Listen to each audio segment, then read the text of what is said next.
ये NCERT polity का discussion है और आज का टॉपिक है मूल अधिकार यानी फंडामेंटल राइट। ये अध्याय 6 है। बहुत ही महत्वपूर्ण टॉपिक है। यहां से बहुत ज्यादा प्रश्न पूछे जाते हैं, तो चलिए इसको कवर करते हैं। आपको दो बातें यहां पे ध्यान में रखना है कि जो फंडामेंटल राइट है, मूल अधिकार है, ये किस संविधान के भाग में दिया गया है और किस अनुच्छेद से किस अनुच्छेद तक जो है ये कवर है। तो संविधान के भाग 3 में मूल अधिकार को दिए गए हैं और अनुच्छेद 12 से 35 तक इसका जो है प्रावधान है। और इस संबंध में भारत का जो संविधान है वो अमेरिकी संविधान में वर्णित अधिकार पत्र 1791 ईस्वी से प्रभावित है। मूल अधिकारों का जो तात्पर्य है, जो फंडामेंटल राइट्स है, इसका जो तात्पर्य है राजनीतिक लोकतंत्र के आदर्शों की प्राप्ति। यह अधिकार देश में लोक व्यवस्था बनाए रखने और राज्य के कठोर नियमों के विरुद्ध नागरिकों को सुरक्षा प्रदान करते हैं। मूल अधिकार व्यक्ति के जीवन की स्वतंत्रता एवं अभिवृद्धि के लिए आवश्यक है। इन अधिकारों में राज्य का जो है कम से कम हस्तक्षेप हो, इसलिए अधिकांश मामलों में संविधान के द्वारा इन्हें न्यायिक संरक्षण प्राप्त होता है, जुडिशियल प्रोटेक्शन प्राप्त होता है। संविधान सभा के गठन की योजना प्रस्तुत करने वाले कैबिनेट मिशन 1946 के द्वारा सुझाव दिया गया था कि मूल अधिकारों तथा जो अल्पसंख्यक थे, इनके अधिकारों की अनुशंसा करने के लिए एक समिति का गठन किया जाना चाहिए। और फलस्वरूप क्या हुआ, संविधान सभा ने सरदार वल्लभ भाई पटेल की अध्यक्षता में एक परामर्शदात्री समिति का गठन किया और इसके बाद जेबी कृपलानी की अध्यक्षता में मूल अधिकारों पर और एच.सी. मुखर्जी की अध्यक्षता में अल्पसंख्यकों के अधिकारों पर जो है सुझाव देने के लिए एक उप समिति का गठन किया गया। उपयुक्त परामर्शदात्री समिति तथा उप समिति की अनुशंसाओं के आधार पर संविधान में मूल अधिकारों को शामिल किया गया। मूल अधिकारों को यह नाम इसलिए दिया गया है क्योंकि इन्हें संविधान के द्वारा प्रत्याभूति यानी गारंटी एवं संरक्षण यानी प्रोटेक्शन प्रदान किया गया है। तो गारंटी और प्रोटेक्शन जो है प्रदान किया गया है, ये मूल इसलिए भी है क्योंकि ये व्यक्ति के बहुमुखी विकास के लिए आवश्यक है। किस विकास के लिए? तो बहुमुखी विकास, जैसे भौतिक, बौद्धिक, नैतिक एवं आध्यात्मिक विकास के लिए ये आवश्यक है। संविधान के भाग 3 को भारत का मैग्ना कार्टा कहा जाता है, जिसमें भाग 3 में मूल अधिकार दिया गया है। इसको भारत का मैग्ना कार्टा कहा जाता है और मैग्ना कार्टा इंग्लैंड के राजा जॉन के द्वारा 15 जून 1215 को जारी किया गया एक लिखित घोषणा पत्र था, चार्टर था, जिसमें लोगों की स्वतंत्रताओं एवं अधिकारों का उल्लेख किया गया था। मूल अधिकार भारतीय संविधान की एक प्रमुख विशेषता है, किंतु इसे संविधान के द्वारा परिभाषित नहीं किया गया, डिफाइन नहीं किया गया है। ब्रिटेन के संविधान में बिल ऑफ राइट्स 1689 ईस्वी को मूल अधिकार कहा जाता है। फ्रांस एवं अमेरिका में इन अधिकारों को प्राकृतिक और अपरिहार्य अधिकारों के रूप में स्वीकार किया गया है। देखिए, संवैधानिक जो उपबंध है इसके बारे में हम लोग डिस्कस कर लेते हैं। तो ये जो संवैधानिक उपबंध है, जो मूल अधिकार है, कुछ मूल अधिकार सिर्फ भारत के नागरिकों को प्राप्त है और कुछ अधिकार भारत और विदेशी नागरिकों यानी दोनों को प्राप्त है।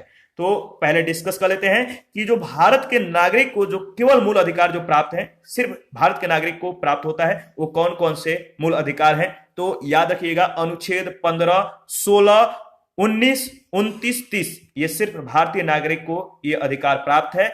और बाकी जो है, जैसा अनुच्छेद 14, 20, 21 ए, अनुच्छेद 22, 23, 24, 25, 26, 27, 28 ये भारतीय और विदेशी नागरिकों की प्राप्त मूल अधिकार है। तो केवल भारतीय नागरिक को प्राप्त जो मूल अधिकार है वो है अनुच्छेद 15। अनुच्छेद 15 में जो प्रावधान है कि धर्म, मूल वंश, जाति, लिंग या जन्म स्थान के आधार पर विभेद का प्रतिषेध, यानी धर्म, मूल वंश, जाति, लिंग या जन्म स्थान के आधार पर कोई विभेद नहीं किया जाएगा। और अनुच्छेद 16 के अनुसार लोक नियोजन के विषय में अवसर की समता है। वाक एवं अभिव्यक्ति की शांतिपूर्वक एवं शस्त्र रहित सम्मेलन करने की, संघ एवं सहकारी समिति बनाने, सरकारी समिति बनाने की और भारत के राज क्षेत्र में आवास, संचरण और बसने की तथा व्यापार करने की स्वतंत्रता आर्टिकल 19 के अंतर्गत जो है केवल भारतीय नागरिकों को दी गई है। इसके बाद अल्पसंख्यक वर्गों के हितों का जो संरक्षण है वो आर्टिकल 29 के तहत केवल भारतीयों को और आर्टिकल 30 के तहत शिक्षण संस्थाओं की स्थापना और प्रशासन करने का अल्पसंख्यक वर्गों का जो है अधिकार दिया गया है। इसके बाद अगर नेक्स्ट देखें तो भारतीय एवं विदेशी नागरिकों को जो प्राप्त मूल अधिकार है वह आर्टिकल 14, इसमें जो प्रावधान है कि विधि के समक्ष समता और विधियों का समान संरक्षण। इसके बाद आर्टिकल 20, अपराधों के लिए दोष सिद्धि के संबंध में संरक्षण। इसके बाद आर्टिकल 21, जीवन का अधिकार। 21A, शिक्षा का अधिकार। आर्टिकल 22, कुछ दशाओं में गिरफ्तारी एवं निरोध से संरक्षण। और अनुच्छेद 23-24 में जो है शोषण के विरुद्ध अधिकार दिया गया है। और अनुच्छेद 25, 26, 27, 28 में जो है इसमें जो प्रावधान किया गया है धर्म एवं संस्कृति की स्वतंत्रता का अधिकार से, तो याद रखिएगा। तो अनुच्छेद 12 में क्या प्रावधान किया गया है? तो अनुच्छेद 12 जो है इसमें राज्य की परिभाषा को जो है स्पष्ट किया गया है, इसके बारे में देख लेते हैं। तो अनुच्छेद 12 में मूल अधिकारों के संदर्भ में जो है स्टेट शब्द को परिभाषित किया गया है। किस शब्द को? राज्य शब्द को। और राज्य के अंतर्गत निम्नलिखित निकायों को शामिल किया गया है। पहला, भारत सरकार एवं संसद। जो राज्य के अंतर्गत जो निकाय हैं वो कौन कौन से हैं? भारत सरकार है, संसद है, प्रत्येक राज्य की सरकार एवं विधानमंडल है, भारत के राज्य क्षेत्र के अंदर या भारत सरकार के नियंत्रण के अंतर्गत सभी स्थानीय एवं अन्य प्राधिकारी। उच्चतम न्यायालय के अनुसार अगर बात करें तो ऐसे जो निजी इकाई है, ऐसी निजी इकाई या एजेंसी, इसको भी राज्य के परिभाषा के अंतर्गत शामिल किया जाएगा जो राज्य के संस्था के रूप में कार्य कर रही हो। मूल अधिकार नागरिकों को सामान्यतः जो है राज्य के विरुद्ध उपलब्ध होते हैं, इसीलिए जब नागरिकों के मूल अधिकारों का हनन होता है तब संबंधित इकाई के विरुद्ध न्यायालय में चुनौती दी जा सकती है। जिसने उसका मूल अधिकार हनन किया है उसके विरुद्ध न्यायालय में आप चुनौती दे सकते हैं। तो जो मूल अधिकार है ये राज्य के विरुद्ध उपलब्ध होते हैं। अगर राज्य आपके साथ मनमानी करे, मतलब कि सही ढंग से बर्ताव न करे, तो आप इसके विरुद्ध अपने मूल अधिकार के संदर्भ में जो है आप सीधे जो है मतलब कि आर्टिकल 226 और आर्टिकल 32 के अंतर्गत उच्च न्यायालय और उच्चतम न्यायालय में जा सकते हैं। तो देखिए, अगर बात किया जाए तो मूल अधिकार नागरिकों को सामान्यतः राज्य के विरुद्ध उपलब्ध होते हैं, इसीलिए जब नागरिक के जो मूल अधिकार है इसका जब हनन होता है तो संबंधित इकाई के विरुद्ध न्यायालय में चुनौती दी जा सकती है। और मूल अधिकार इसलिए मौलिक अधिकार कहलाते हैं क्योंकि इनके हनन की दशा में सीधे जो है आप आर्टिकल 226 के अंतर्गत उच्च न्यायालय में और आर्टिकल 32 के अंतर्गत उच्चतम न्यायालय में आप अपील कर सकते हैं। इसके बाद अनुच्छेद 13 क्या है, इसके बारे में डिस्कस कर लेते हैं। देखिए, अनुच्छेद 13 में जो प्रावधान किया गया है मूल अधिकारों से असंगत तथा उनका अल्पीकरण करने वाली विधियां।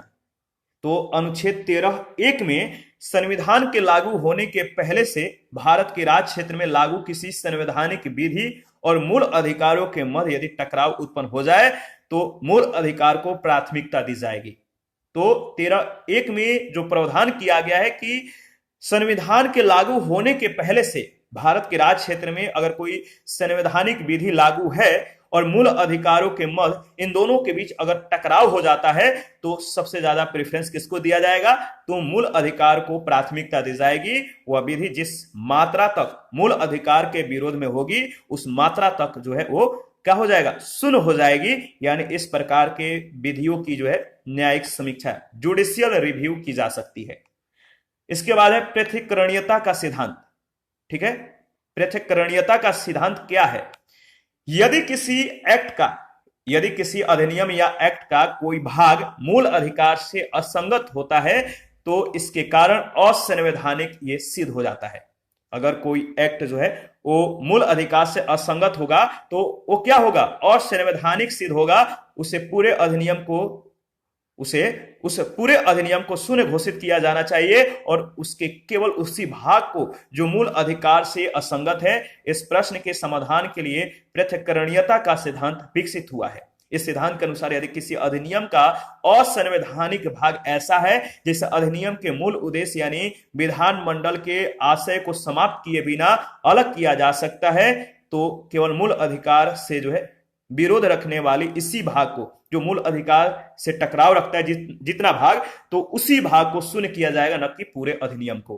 तो याद रखिएगा, अगर मूल अधिकार से जो पहले के अधिनियम हैं टकराव रखते हैं तो जितना भाग टकराव रखते हैं उन भागों को शून्य कर दिया जाएगा, न कि पूरे अधिनियम को। इस बात को ध्यान में रखिएगा।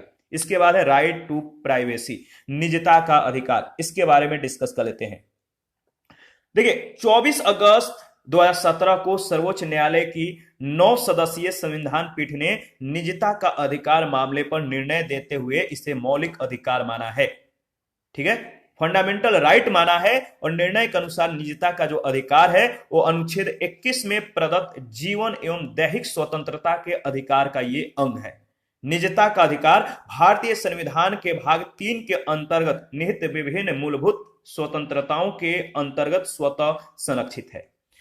तो यहाँ पे मूल अधिकार जो दिए गए हैं आपको जो है याद रखना है। डायग्राम के माध्यम से समझाया गया है कि जो 14 से 18 तक का जो अनुच्छेद है, अनुच्छेद 14 से 18 ये समता का अधिकार है। इसमें 14 से 18 का जो अनुच्छेद है, 14 से 14, 15, 16, 17, 18 इसमें समता का बात की गई है। इसके बाद 19 से 22, आर्टिकल 19 से 22 तक जो है स्वतंत्रता का अधिकार जो है इसमें दिया गया है। और आर्टिकल 23-24 में जो है इसमें जो प्रावधान है वो है शोषण के विरुद्ध अधिकार। और अनुच्छेद 25 से 28 तक धर्म की स्वतंत्रता का अधिकार दिया गया है। और अनुच्छेद 29-30 में संस्कृति और शिक्षा संबंधी अधिकार दिया गया है। और आर्टिकल 32 में संवैधानिक उपचारों का अधिकार दिया गया है। तो याद रखिएगा। इसके बाद ग्रहण या आच्छादन का सिद्धांत क्या है? तो ग्रहण या आच्छादन का जो सिद्धांत है वो है क्या? वो क्या है? इस सिद्धांत का जो संबंध है अनुच्छेद 13(1) में उल्लेखित संविधान लागू होने से पहले की विधियों से है। तो प्री कॉन्स्टिट्यूशनल लॉ है, याद रखिएगा। पहले के जो संविधान लागू होने से पहले के विधियों से है इस सिद्धांत का जो संबंध है, आप याद रखिएगा। अनुच्छेद 13(1) में उल्लेखित है जो संविधान लागू होने से पहले प्री कॉन्स्टिट्यूशनल लॉ से है। और इस संबंध में न्यायालय ने कहा है कि संविधान पूर्व विधियां जो है, संविधान से पूर्व की जो विधियां हैं मूल अधिकार से असंगत होने के कारण पूर्णतः समाप्त नहीं होती है, बल्कि मूल अधिकार के द्वारा आच्छादित कर ली जाती है। इसका अर्थ यह है कि संविधान लागू होने के पूर्व के सभी मामलों के लिए उनका प्रयोग वैध बना रहता है, वैलिड रहता है। जिन मामलों पर मूल अधिकार लागू नहीं होता है वहां इस सिद्धांत का प्रभाव नहीं पड़ता है। और यदि किसी मूल अधिकार में ऐसा संशोधन न हो जाए जिससे संविधान पूर्व विधि के साथ उसका विरोध समाप्त हो जाए तो मूल अधिकारों के द्वारा किया गया आच्छादन स्वतः हट जाएगा और ऐसी विधि को फिर से पारित करने की आवश्यकता नहीं होगी। समझ में आ गई बात? कह रहा है कि मान लीजिए जो संविधान है लागू होने के पहले पूर्व सभी मामले के लिए उनका प्रयोग वैध बना रहता है, लेकिन जिन मामलों पर मूल जो अधिकार है, फंडामेंटल जो राइट है वो लागू नहीं होता है, वहां इस सिद्धांत का प्रभाव नहीं पड़ता है। लेकिन यदि किसी मूल अधिकार में ऐसा अगर संशोधन हो जाए जैसे संविधान पूर्व विधि के साथ उसका विरोध समाप्त हो जाता है तो मूल अधिकार के द्वारा किया गया जो आच्छादन है, जो मूल अधिकार उसको जो शब्द ग्रहण कर लेता है वह स्वतः हट जाएगा और ऐसी विधि को फिर से पारित करने की जो है आवश्यकता नहीं रहेगी। भारत में कोई भी व्यक्ति स्वयं के इच्छा से मूलभूत अधिकारों का जो है त्याग नहीं कर सकता है, अपने मूल अधिकारों का जो है त्याग नहीं कर सकता है। अमेरिकी संविधान में, लेकिन जो अमेरिका का जो संविधान है उसमें यह प्रावधान है कि यदि कोई नागरिक स्वेच्छा से अपने मूल अधिकार को छोड़ना चाहता है तो वो जो है मूल अधिकार को छोड़ सकता है, वह ऐसा कर सकता है। लेकिन भारतीय संविधान में भारतीय व्यक्तियों को ऐसा अधिकार यानी मूल अधिकार को त्यागने का अधिकार नहीं दिया गया है। भारत में न्यायालय का यह विचार था अधिकांश जो जनसंख्या है वो निरक्षर और निर्धन है, गरीब है, अनपढ़ है और उसमें अपने मूल अधिकारों के विषय में जो मूल अधिकार है इस मूल अधिकारों के विषय में पर्याप्त ज्ञान और जागरूकता का जो है अभाव है। ऐसी स्थिति में मूल अधिकारों के परित्याग का जो सिद्धांत है लागू करना वो जोखिमपूर्ण हो सकता है, क्योंकि कुछ लोग अपने स्वार्थों के लिए इसका दुरुपयोग कर सकते हैं। अतः न्यायालय का यह दायित्व बनता है कि वह जनता के अधिकारों का संरक्षण केवल राज्य से ही नहीं बल्कि स्वयं जनता से भी करे। अनुच्छेद 13(2) में जो बातें कही गई है कि सरकार के द्वारा ऐसी विधि, ऐसे किसी भी विधि, याद रखिएगा आर्टिकल 13(2) में जो प्रावधान है कि सरकार के द्वारा ऐसी किसी भी विधि का निर्माण नहीं किया जाएगा जिससे मूल अधिकार को छीन लिया जाए या उन्हें कम कर दिया जाए। यदि राज्य ऐसे विधि का निर्माण करता है तो न्यायपालिका उस विधि की न्यायिक समीक्षा कर सकती है और मूल अधिकारों का उल्लंघन होने की स्थिति में क्या होगा? मूल अधिकारों के उल्लंघन होने की स्थिति में उस विधि को अवैध अथवा असंवैधानिक घोषित कर सकती है। अनुच्छेद 13(3) में जो प्रावधान किया गया है कि यह अनुच्छेद जो है विधि को परिभाषित करता है, लॉ को परिभाषित करता है। विधि के अंतर्गत जो निम्नलिखित शामिल किया जाता है, वो क्या क्या शामिल किया जाता है? तो विधि के अंतर्गत निम्नलिखित को शामिल किया जाता है: संसद अथवा राज्य विधानमंडल के द्वारा पारित विधियों को, राष्ट्रपति अथवा राज्यपाल के द्वारा जारी अध्यादेश को, शासकीय आदेश, उपविधि, नियम, विनियम या अधिसूचना को, और विधि का बल रखने वाले रूढ़ियां या प्रथाओं को। अनुच्छेद 13(4) जो है, इसमें जो प्रावधान है, यह उपबंध 24वें संविधान संशोधन 1971 के द्वारा जोड़ा गया था, और इसमें स्पष्ट कर दिया गया है कि अनुच्छेद 13 के उपबंध अनुच्छेद 368 के अंतर्गत किए गए संविधान संशोधन पर लागू नहीं होंगे। इस बात को ध्यान रखिएगा। मूल अधिकारों की जो है संशोधनीयता, इसके बारे में डिस्कस कर लेते हैं। तो देखिए, मूल अधिकारों की जो संशोधनीयता है, देखिए, संविधान के लागू होने के बाद से ही यह विवाद का विषय रहा है कि क्या अनुच्छेद 368 के अधीन संविधान संशोधन के माध्यम से जो है मूल अधिकारों में संशोधन किया जा सकता है। इस संदर्भ में न्यायपालिका का दृष्टिकोण विभिन्न वादों में भिन्न भिन्न रहा है, जिसका विवरण इस प्रकार से दिया गया है। तो जो मूल अधिकार की संशोधनीयता है, जो विषय है, किस बात के लिए विवाद बना रहा कि क्या अनुच्छेद 368 के अधीन जो संशोधन होगा, संविधान संशोधन, इसके माध्यम से मूल अधिकार में भी संशोधन किया जा सकता है। तो इस संदर्भ में न्यायपालिका का जो दृष्टिकोण है वो विभिन्न वादों में भिन्न भिन्न रहा है, और इसका जो विवरण है, जैसे शंकरी प्रसाद बनाम भारत संघवाद, शंकरी प्रसाद बनाम भारत संघ जो केस है 1951 ईस्वी में यह केस आया, और इसमें सर्वोच्च न्यायालय ने माना कि अनुच्छेद 368 अनुच्छेद 13(2) के अंतर्गत परिभाषित विधि में शामिल नहीं है, इसीलिए संसद विधि के द्वारा मौलिक अधिकारों में संशोधन कर सकती है। प्रत्येक मतलब पॉइंट पे ना इसके बात पर ध्यान रखिएगा। जो शंकरी प्रसाद बनाम भारत संघवाद है 1951 में, इसमें सर्वोच्च न्यायालय ने क्या कहा? इसमें सर्वोच्च न्यायालय ने कहा कि जो अनुच्छेद 368 है वो अनुच्छेद 13(2) के अंतर्गत परिभाषित विधि में शामिल नहीं है, इसलिए संसद संविधान के द्वारा मौलिक अधिकारों में संशोधन कर सकती है। वहीं जब गोलकनाथ बनाम पंजाब राज्य केस आया 1967 में, तो इसमें सर्वोच्च न्यायालय ने कहा कि अनुच्छेद 13(2) में जो वर्णित विधि है, इसके अंतर्गत जो 13(2) में जो वर्णित विधि है, इसके अंतर्गत सभी प्रकार की जो विधियां हैं वो शामिल हैं। सामान्य विधि तथा संशोधन विधि, अतः संसद जो है अनुच्छेद 368 के अंतर्गत संविधान संशोधन के द्वारा भी मौलिक अधिकारों को कम नहीं कर सकती। तो दोनों की बात क्या है आप देख सकते हैं। लेकिन जब तीसरा केस आया, केशवानंद भारती बनाम केरल राज्यवाद 1973 में, तो केशवानंद भारती बनाम केरल राज्यवाद में न्यायालय ने स्पष्ट कर दिया कि संसद जो है संविधान के किसी भी भाग में संशोधन कर सकती है, लेकिन इसी वाद में संविधान के जो है बेसिक स्ट्रक्चर, आधारभूत ढांचे के सिद्धांत का प्रतिपादन करते हुए सर्वोच्च न्यायालय ने स्पष्ट कर दिया कि संविधान जो है संसद जो है वो संविधान के मूलभूत ढांचे में परिवर्तन नहीं कर सकती है, बेसिक स्ट्रक्चर में कोई छेड़छाड़ नहीं कर सकती है। और इस मामले में गठित संविधान पीठ अब तक की सबसे बड़ी जो है पीठ थी, जिसका निर्णय मतलब मान्य है, और इसमें 13 न्यायाधीश शामिल थे। यह सबसे बड़ी संविधान पीठ थी। इसके बाद संपत्ति का जो अधिकार है, राइट टू प्रॉपर्टी, पहले मूल अधिकार में था, लेकिन 44वें संविधान संशोधन अधिनियम 1978 के द्वारा इसे मूल अधिकार के श्रेणी से हटाकर कानूनी अधिकार बना दिया गया, लीगल राइट बना दिया गया। तो 44वें संविधान जो संविधान संशोधन है और 44वें 1978, इसके माध्यम से संपत्ति का अधिकार जो है मूल अधिकार से यह हट गया है, अब यह कानूनी अधिकार हो गया है। इसके बाद समता का जो अधिकार है, किस अनुच्छेद से किस अनुच्छेद तक जो है, तो समता का जो अधिकार है अनुच्छेद 14 से 18 तक है। अनुच्छेद जो 14 है, इसमें विधि के समक्ष समता का अधिकार दिया गया है।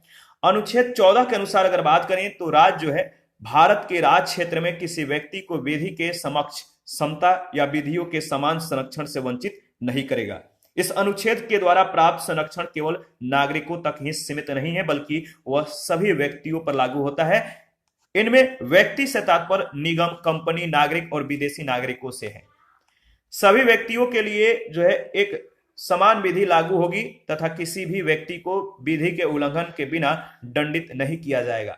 विधि के समक्ष समता की अवधारणा जो है ब्रिटेन से ली गई है, याद रखिएगा। और इसमें बात करें तो विधि का वही अर्थ है जो डायसी के विधि का शासन या विधि या न्याय की अवधारणा से था। विधि के शासन से अभिप्राय है कि कानून सर्वोपरि है तथा वह सभी लोगों पर समान रूप से लागू होता है।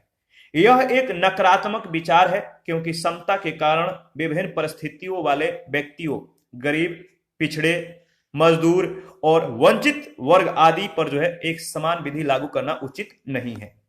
विधि के समान संरक्षण, इक्वल प्रोटेक्शन ऑफ लॉ, इसका जो विचार है वो सकारात्मक है, ठीक है, पॉजिटिव है, न कि नेगेटिव।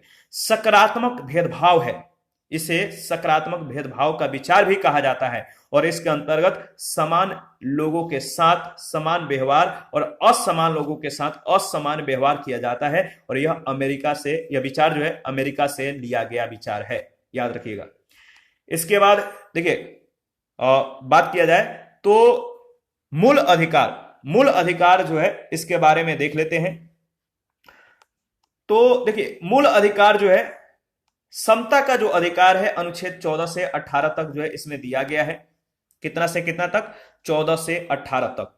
स्वतंत्रता का जो अधिकार है वो अनुच्छेद 19 से 22 तक है और शोषण के जो विरुद्ध अधिकार है वो अनुच्छेद 23 और 24 में दिया गया है। इसके बाद धर्म की स्वतंत्रता का जो अधिकार है वो अनुच्छेद 25 से 28 के बीच है। संस्कृति और शिक्षा संबंधी जो अधिकार है वो अनुच्छेद 29 से 30 के बीच है और संवैधानिक उपचारों का जो अधिकार है वो अनुच्छेद 32 में दिया गया है।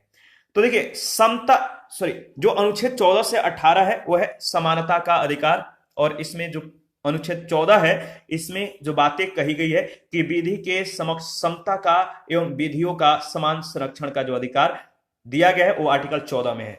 अनुच्छेद 15 में धर्म, मूलवंश, जाति, लिंग या जन्म स्थान के आधार पर विभेद का प्रतिषेध किया गया है। और अनुच्छेद 16 में अगर बात करें तो इसमें जो है 16 में लोक नियोजन के लिए लोक नियोजन है, मतलब कि जो सरकारी पद हैं इसके लिए इस विषय पर जो अवसर है समानता है, सभी के लिए बराबर होगी। अनुच्छेद 16 में यह बातें कही गई है। और अनुच्छेद जो 17 है इसमें अस्पृश्यता का अंत कर दिया गया है और जो 18 है आर्टिकल 18 इसमें उपाधियों का अंत के बारे में दिया गया है। इसके बाद स्वतंत्रता का अधिकार आर्टिकल 19 से 22 के बीच है। तो अनुच्छेद 19 जो है इसमें अभिव्यक्ति की स्वतंत्रता का अधिकार दिया गया है। आर्टिकल 20 में अपराधों के लिए दोष सिद्धि के संबंध में संरक्षण दिया गया है। आर्टिकल 21 में प्राण और दैहिक स्वतंत्रता का अधिकार है और आर्टिकल 22 में कुछ दशाओं में गिरफ्तारी और निरोध से संरक्षण का अधिकार दिया गया है। इसके बाद आर्टिकल 23 से 24 जो है यह शोषण के विरुद्ध अधिकार है और आर्टिकल 23 में मानव के दुर्व्यापार और बलात्श्रम का प्रतिषेध है और आर्टिकल 24 में कारखानों इत्यादि में बच्चों के नियोजन पर प्रतिबंध लगा दिया गया है। इसके बाद देखिए धर्म की जो स्वतंत्रता है इसका जो अधिकार है वो आर्टिकल 25 से 28 के बीच दिया गया है। तो आर्टिकल जो 25 है इसमें जो बातें कही गई है याद रखिएगा, अंतःकरण व धर्म को अबाध रूप से मानने, आचरण करने और प्रचार करने की स्वतंत्रता। इसके बाद आर्टिकल 26 में धार्मिक गतिविधियों के प्रबंधन का अधिकार है। आर्टिकल 27 में किसी विशेष धर्म की अभिवृद्धि के लिए जो है करारोपण पर प्रतिबंध लगाया गया है। और जो आर्टिकल 28 है इसमें जो बातें कही गई है कि कुछ शिक्षण संस्थाओं में धार्मिक शिक्षा या धार्मिक उपासना में उपस्थित होने के संबंध में जो है स्वतंत्रता प्रदान की गई है। इसके बाद संस्कृति और शिक्षा संबंधी जो अधिकार है वो आर्टिकल 29-30 में है। तो आर्टिकल 29 में जो बातें कही गई है याद रखिएगा, इसमें अल्पसंख्यकों के अधिकार दिए गए हैं। और जो आर्टिकल 30 है इसमें शिक्षण संस्थानों की स्थापना और प्रशासन करने का अल्पसंख्यक वर्गों का अधिकार दिया गया है। और जो संवैधानिक उपचारों का अधिकार है वो आर्टिकल 32 में है। इसमें जो रीट है, परमादेश है, मैंडमस, बंदी प्रत्यक्षीकरण, हेबियस कॉर्पस, प्रतिषेध यानी प्रोहिबिशन और उत्प्रेषण यानी सर्टेररी, और पांचवा है अधिकार प्रेक्षा यानी को वारंटो। देखिए अगर बात किया जाए तो आपको याद रखना है कि जो विधि के समान संरक्षण है इसका जो उद्देश्य है समाज के वंचित वर्गों को मुख्य विकास के मुख्य धारा में सम्मिलित करना। इस उद्देश्य के कारण समाज के उच्च क्षमता वाले वर्ग के साथ भेदभाव संभव है, इसीलिए इसे प्रतिलोम भेदभाव भी कहा जाता है। यह एक वैधानिक अधिकार है, लीगल राइट है। यह अधिकार भारत के नागरिकों एवं विदेशियों दोनों के लिए है, दोनों को दिए गए हैं। सकारात्मक भेदभाव के अनुसार समानता का विचार भेदभावपूर्ण हो सकता है, लेकिन यह भेदभाव तार्किक होना चाहिए, जैसे भौगोलिक आधार पर यानी उत्तर पूर्व के लोगों के लिए, दूसरा व्यवसायिक आधार पर यानी सेना के अधिकारियों को विशेष सुविधाएं आदि। देखिए, इसका कोई एक सार्वभौमिक मानक नहीं है, इसीलिए परिस्थितियों के अनुसार इसका निर्धारण किया जाता है। इसके बाद विधि के समक्ष समता का जो अपवाद है, इसके बारे में डिस्कस कर लेते हैं। ठीक है, विधि के समक्ष समता का जो अपवाद है, विधि के समक्ष समता के अधिकार के कुछ अपवाद भी हैं। दो रूप में अपवाद हैं, एक है व्यवहारिक स्तर पर, दूसरा है संवैधानिक स्तर पर। अगर व्यवहारिक स्तर पर देखें तो विदेशी राजदूतों और दूतों को जो है घरेलू विधि से छूट प्राप्त होती है। किससे? घरेलू विधि से छूट प्राप्त होती है। और संवैधानिक स्तर पर अगर देखें तो राष्ट्रपति और राज्यपालों के लिए विधि के समक्ष समानता का सिद्धांत लागू नहीं होता है, और यह अनुच्छेद 361 में जो है क्लियर कर दिया गया है। राष्ट्रपति और राज्यपाल को अपने किसी भी संवैधानिक कार्य के लिए न्यायपालिका के समक्ष उत्तरदायी नहीं ठहराया जा सकता, और उपयुक्त दोनों के कार्यकाल के दौरान उनके ऊपर किसी भी प्रकार की जो है आपराधिक कार्यवाही नहीं हो सकती है। लेकिन व्यक्तिगत कार्यों के संबंध में राष्ट्रपति व राज्यपाल पर सिविल कार्यवाही प्रारंभ की जा सकती है। इसके लिए राष्ट्रपति और राज्यपाल को कार्यवाही के विषय में कम से कम 2 महीने पहले लिखित सूचना दी जानी चाहिए। अनुच्छेद 105 के अंतर्गत अगर बात करें तो संसद सदस्यों को, और अनुच्छेद 194 के अंतर्गत राज्यों के विधानमंडल सदस्यों को भी कुछ विशेषाधिकार प्राप्त है। वे संसद या विधानमंडल में कही गई बातों के लिए न्यायपालिका के प्रति उत्तरदायी नहीं है, तो याद रखिएगा। इसके बाद अनुच्छेद जो 15 है, इसमें जो प्रावधान किया गया है, क्या प्रावधान है याद रखिएगा। आर्टिकल 15 में जो बातें कही गई है कि धर्म, मूल वंश, जाति, लिंग या जन्म स्थान के आधार पर विभेद का प्रतिषेध, यानी धर्म, मूल वंश, जाति, लिंग या जन्म स्थान के आधार पर किसी के साथ भेदभाव नहीं किया जा सकता। वही अनुच्छेद जो 15(1) है, 15(1) में यह बात कही गई है कि राज्य के द्वारा नागरिकों के साथ केवल धर्म, प्रजाति यानी मूल वंश, जाति, लिंग और जन्म स्थान या इनमें से किसी भी आधार पर भेदभाव नहीं किया जाएगा, परंतु अन्य आधारों पर जो है विभेद किया जा सकता है। अनुच्छेद 15(2) के अंतर्गत अगर बात करें तो किसी भी नागरिक को केवल धर्म, मूल वंश, जाति, लिंग, जन्म स्थान या इनमें से किसी के आधार पर जो है दुकानों, सार्वजनिक भोजनालय, होटल और सार्वजनिक मनोरंजन के स्थानों में प्रवेश से नहीं रोका जाएगा। इसके साथ ही उन्हें जो है पूर्णतः या अंशतः राज्य के द्वारा पोषित या साधारण जनता के प्रयोग के लिए समर्पित कुआं, तालाब, स्नान घाट, सड़क, सार्वजनिक समागम के स्थानों के उपयोग से न तो प्रतिबंधित किया जाएगा और न ही उन पर कोई निर्योग्यता, दायित्व, प्रतिबंध या शर्त जो है आरोपित की जाएगी। अनुच्छेद 15(3) के अंतर्गत अगर बात करें तो राज्य के द्वारा महिलाओं और बच्चों के उत्थान के लिए विशेष प्रावधान किए गए हैं, और ये जो होगा, जो इन दोनों के लिए जो उत्थान के लिए जो प्रावधान है वो समानता के अधिकार का उल्लंघन नहीं माना जाएगा, ध्यान रखिएगा। और अनुच्छेद 15(4) में जो बातें कही गई है कि राज्य के द्वारा सामाजिक और शैक्षणिक रूप से पिछड़े वर्ग के लोगों और अनुसूचित जातियों, जनजातियों के उत्थान के लिए किए गए उपायों को समानता के अधिकार का उल्लंघन नहीं माना जाएगा। समानता के अधिकार का जो है मतलब कि इसमें कोई बात नहीं होगी, और न ही अनुच्छेद 29(2) के विरुद्ध यह होगा। एक केस है चंपकम दोराई राजन बनाम मद्रास राज्य। इसके निर्णय के बाद अनुच्छेद 15(4) को पहले संविधान संशोधन के द्वारा जोड़ा गया। तो किसके वाद के बाद, किस केस के बाद? तो चंपकम दोराई राजन बनाम मद्रास राज्य वाद के निर्णय के बाद अनुच्छेद 15(4) को पहले संविधान संशोधन के द्वारा जो है जोड़ा गया। और अनुच्छेद 15(5) जो है, इसमें यह बातें कही गई है कि यह अनुच्छेद वर्ष 2005 में 93वें संविधान संशोधन के द्वारा जोड़ा गया और इसे मंडल 2 कहा गया।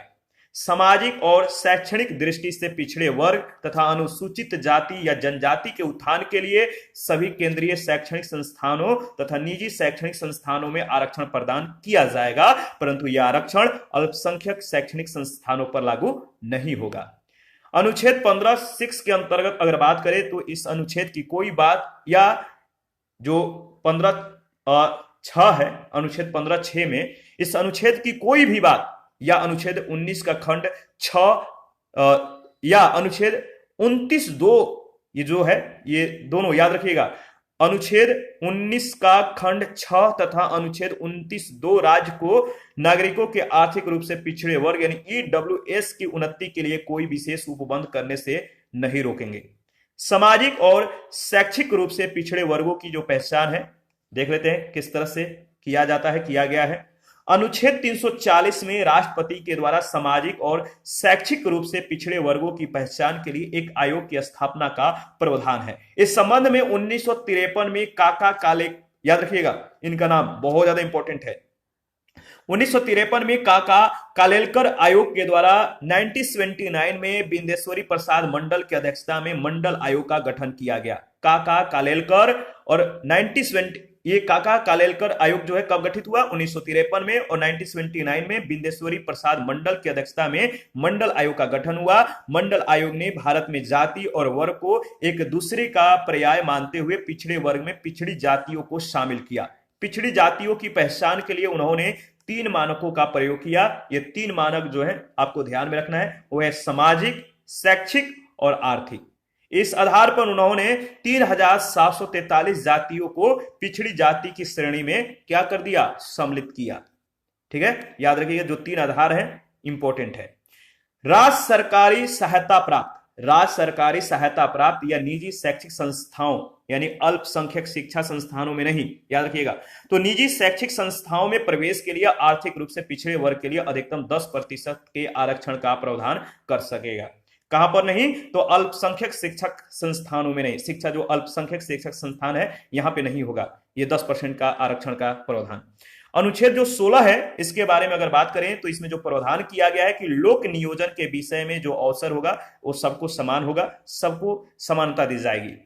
अनुच्छेद 16(1) के अंतर्गत अगर बात करें तो सभी नागरिकों को राज्य के अधीन नियुक्ति और रोजगार में अवसर की समता होगी, समानता होगी। अनुच्छेद 16(2) के अंतर्गत अगर बात करें तो राज्य के अधीन नियुक्ति और रोजगार में किसी भी नागरिक के साथ केवल जाति, धर्म, मूलवंश, लिंग, जन्म स्थान, उद्भव और निवास के आधार पर किसी भी प्रकार का भेदभाव नहीं किया जाएगा।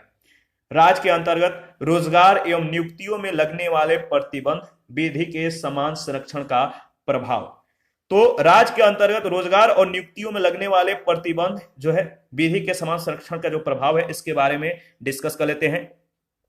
अनुच्छेद 16(3), अनुच्छेद याद रखिएगा 16(3) जो है संसद के द्वारा ऐसी विधि का निर्माण किया जा सकता है जिसके द्वारा संघ अथवा राज्य सरकार की सेवाओं में स्थानीय निवासियों को प्राथमिकता दी जा सकती है। हिमाचल प्रदेश, मणिपुर, त्रिपुरा और अरुणाचल प्रदेश के लिए ऐसा प्रावधान किया गया है। अनुच्छेद 16(4) जो है नागरिकों के किन्हीं पिछड़े वर्गों को राज्य के अंतर्गत नियुक्ति, रोजगार में आरक्षण प्रदान किया जाएगा और यदि इन वर्गों का प्रतिनिधित्व सेवाओं में अपर्याप्त हो तो ऐसा किया जाएगा। तो याद रखिए 16(4) जो है नागरिकों के किन्हीं पिछड़े वर्गों का राज्य के अंतर्गत नियुक्ति और रोजगार में आरक्षण प्रदान किया जाएगा यदि इन वर्गों का प्रतिनिधित्व सेवाओं में अपर्याप्त हो, कम हो तो। अपर्याप्त शब्द का आशय जनसंख्या की प्रतिशतता के आधार पर समझा जा सकता है। पहली बार प्रधानमंत्री विश्वनाथ प्रताप सिंह ने पिछड़े वर्ग के लिए 27% आरक्षण की घोषणा की। किसने? विश्वनाथ प्रताप सिंह ने। तो याद रखिएगा। और इंदिरा साहनी बनाम भारत संघवाद जो है, जिसे मंडलवाद भी कहते हैं, इसके बारे में डिस्कस कर लेते हैं। इसने क्या अपनी जो है निष्कर्ष दिया। उच्चतम न्यायालय ने स्पष्ट तौर पर कहा कि संविधान में आरक्षण जो है उस जो आधार होगा आरक्षण का वो सामाजिक होगा, आर्थिक नहीं। तो उच्चतम न्यायालय ने क्या कह दिया? स्पष्ट तौर पे कह दिया कि जो संविधान में आरक्षण का जो आधार होगा वो सामाजिक होगा, न कि आर्थिक। इसीलिए नरसिम्हा राव सरकार के द्वारा दिए गए 10% आरक्षण को अवैध करार दिया गया। उच्चतम न्यायालय ने निर्णय दिया कि भारत में आरक्षण की अधिकतम सीमा 50% से अधिक नहीं होनी चाहिए। इसके लिए न्यायालय ने अनुच्छेद 335 का संदर्भ दिया, जिसमें यह उल्लेखित किया गया है कि अनुसूचित जाति एवं जनजातियों को आरक्षण प्रदान करते समय सरकारी सेवाओं की कुशलता प्रभावित नहीं होनी चाहिए। पिछड़ी जातियों में सम्मिलित सभी लोग पिछड़ी जातियों में शामिल नहीं होंगे, क्योंकि इन जातियों के कुछ लोगों का सामाजिक शैक्षिक उत्थान हो चुका है और इन्हीं को लोकप्रिय रूप में जो है क्रीमी लेयर का नाम दिया गया। लोकप्रिय रूप से क्रीमी लेयर मतलब कहा जाता है। और उच्चतम न्यायालय ने क्रीमी लेयर की पहचान के लिए एक आयोग का गठन का जो है निर्देश दे दिया। इसके बाद उच्चतम न्यायालय ने नियुक्तियों में कैरी फॉरवर्ड के नियम को स्वीकार किया। ये कैरी फॉरवर्ड नियम क्या है, इसके बारे में आप जो है ध्यान रखिएगा।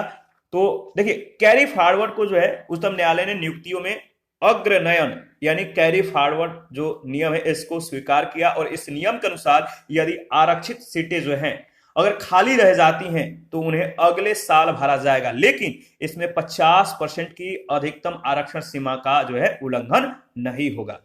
तो कैरी फॉरवर्ड के नियम के अनुसार अगर मान लीजिए इस साल जो मतलब कि आरक्षण है अगर पूरा नहीं हो पाता है, आरक्षण के अनुसार जो सीटें आरक्षित हैं वो खाली रह जाती हैं, तो उन्हें अगले साल उतने सीटों पर जो है उनको भर दिया जाएगा, लेकिन यह सीमा 50% से अधिक का नहीं होना चाहिए। तो 50% की अधिकतम आरक्षण सीमा का उल्लंघन नहीं होना चाहिए। आरक्षण की 50% सीमा प्रत्येक वर्ष की नौकरियों के लिए होगी, न कि नौकरियों की कुल संख्या के लिए। विशेषज्ञता के कुछ पदों के लिए जैसे इंजीनियर या वैज्ञानिक, इन दोनों पदों के लिए आरक्षण का पालन नहीं किया जाएगा, याद रखिएगा। उच्चतम न्यायालय ने 50% आरक्षण सीमा के अतिरिक्त 4% आरक्षण विकलांग व्यक्तियों को देने पर जो है सहमति दी। तो 50% जो आरक्षण सीमा है इसके अतिरिक्त 4% जो आरक्षण है वो विकलांग व्यक्तियों को मतलब दिया गया है। परंतु तमिलनाडु राज्य के द्वारा प्रदान किया गया जो आरक्षण है वो इसका एक अपवाद है। यहाँ पे 69% जो है आरक्षण दिया गया है, तो ये अपवाद है, याद रखिएगा। कहां पर? तमिलनाडु राज्य में। मंडलवाद के निर्णय का जो प्रभाव है सरकार की अनुक्रिया जो है इस पे डिस्कस कर लेते हैं। तमिलनाडु राज्य में प्रचलित 69% आरक्षण को नवी अनुसूची में क्या कर दिया गया? शामिल कर दिया गया। इसलिए शामिल कर दिया गया ताकि उसे न्यायिक समीक्षा से बचाया जा सके। तो नवी अनुसूची में अगर शामिल हो गया तो इसकी न्यायिक समीक्षा अब नहीं होगा। क्रीमी लेयर की पहचान के लिए, जो क्रीमी लेयर है इसकी पहचान के लिए एक समिति की स्थापना की गई। नाम याद रखिएगा, रामनंदन समिति। तो क्रीमी लेयर की पहचान के लिए रामनंदन समिति की स्थापना की गई। बाद में 1993 में संवैधानिक संस्था के रूप में पिछड़ा वर्ग आयोग का गठन किया गया। 77वें संविधान संशोधन के द्वारा अनुच्छेद 16(4)(a) जोड़कर अनुसूचित जातियों या जनजातियों को पदोन्नति में मिलने वाला आरक्षण जारी रखा गया। यानी 77वें संविधान संशोधन के द्वारा मंडलवाद के निर्णय को अप्रभावी बनाने का प्रयास किया गया। 77वें संविधान संशोधन के द्वारा 85वें जो संविधान संशोधन है, 85वें जो संविधान संशोधन 2002 है, इसके द्वारा अनुच्छेद 16(4)(a) में परिणामी वरिष्ठता, यानी याद रखिएगा परिणामी वरिष्ठता को जो है इसकी जो संकल्पना है इसको स्वीकार कर लिया गया, जिसके अनुसार अनुसूचित जातियों या जनजातियों की वरिष्ठता का निर्धारण पदोन्नति की तिथि से माना जाएगा, न कि उनके नियुक्ति के तिथि से। जब पदोन्नति हुआ उसी समय से माना जाएगा, न कि जब इनकी नियुक्ति हुई थी उस तिथि से। अनुच्छेद 16(4)(b) जो है 16(4)(b), इसमें अगर बात करें तो 81वें संविधान संशोधन 2000 के द्वारा खाली पड़ी बैकलॉग खाली पड़ी रिक्तियों के लिए 50% की सीमा को हटा दिया गया, जिसका अभिप्राय है कि बैकलॉग सीट को 100% आरक्षित किया जा सकता है। अनुच्छेद 16(5) जो है किसी भी धार्मिक संस्था के द्वारा अपने संस्थानों की नियुक्ति में अपने धर्म से जुड़े हुए लोगों को प्राथमिकता दी जा सकती है। और जो 16(6) है, अनुच्छेद 16(6) या 16(6) जो है, इस अनुच्छेद की कोई भी बात राज्य को नागरिकों के आर्थिक रूप से पीछे किसी वर्ग यानी EWS के लिए राज्य के अधीन सेवाओं में नियुक्तियों अथवा पदों के आरक्षण के लिए उपबंध करने से नहीं रोकेगी। और यह आरक्षण पहले से दिए गए आरक्षण का अतिरिक्त और अधिकतम 10% होगा। तो 16(6) में जो प्रावधान है कि इस अनुच्छेद की कोई भी बात राज्य को नागरिकों के आर्थिक रूप से पिछड़े किसी वर्ग यानी EWS के लिए राज्य के अधीन सेवाओं में नियुक्ति और पदों के आरक्षण के लिए उपबंध करने से नहीं रोकेगी, मना नहीं करेगी। और यह आरक्षण पहले से दिए गए आरक्षण का अतिरिक्त होगा और अधिकतम 10% होगा। इसके बाद अनुच्छेद 17 जो है, इसके बारे में डिस्कस कर लेते हैं। अनुच्छेद 17 जो है, इसका जो संबंध है अस्पृश्यता का अंत से है।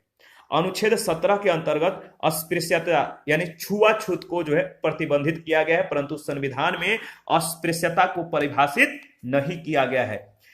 तो इस शब्द को जस्टिफाई नहीं किया गया है। अस्पृश्यता निवारण अधिनियम 1955 के अंतर्गत छुआछूत एक दंडनीय अपराध है। अब इस अधिनियम का नाम बदलकर नागरिक अधिकार संरक्षण अधिनियम 1976 कर दिया गया है। और जो इसकी प्रकृति है, अनुच्छेद 17 एक निरपेक्ष अधिकार है। संसद ने विधि का निर्माण करके इसे लागू किया है। इसके बाद है अनुच्छेद 18 उपाधियों का अंत। जो आर्टिकल 18 है, इसमें उपाधियों का जो अंत है इसके बारे में बातें कही गई है।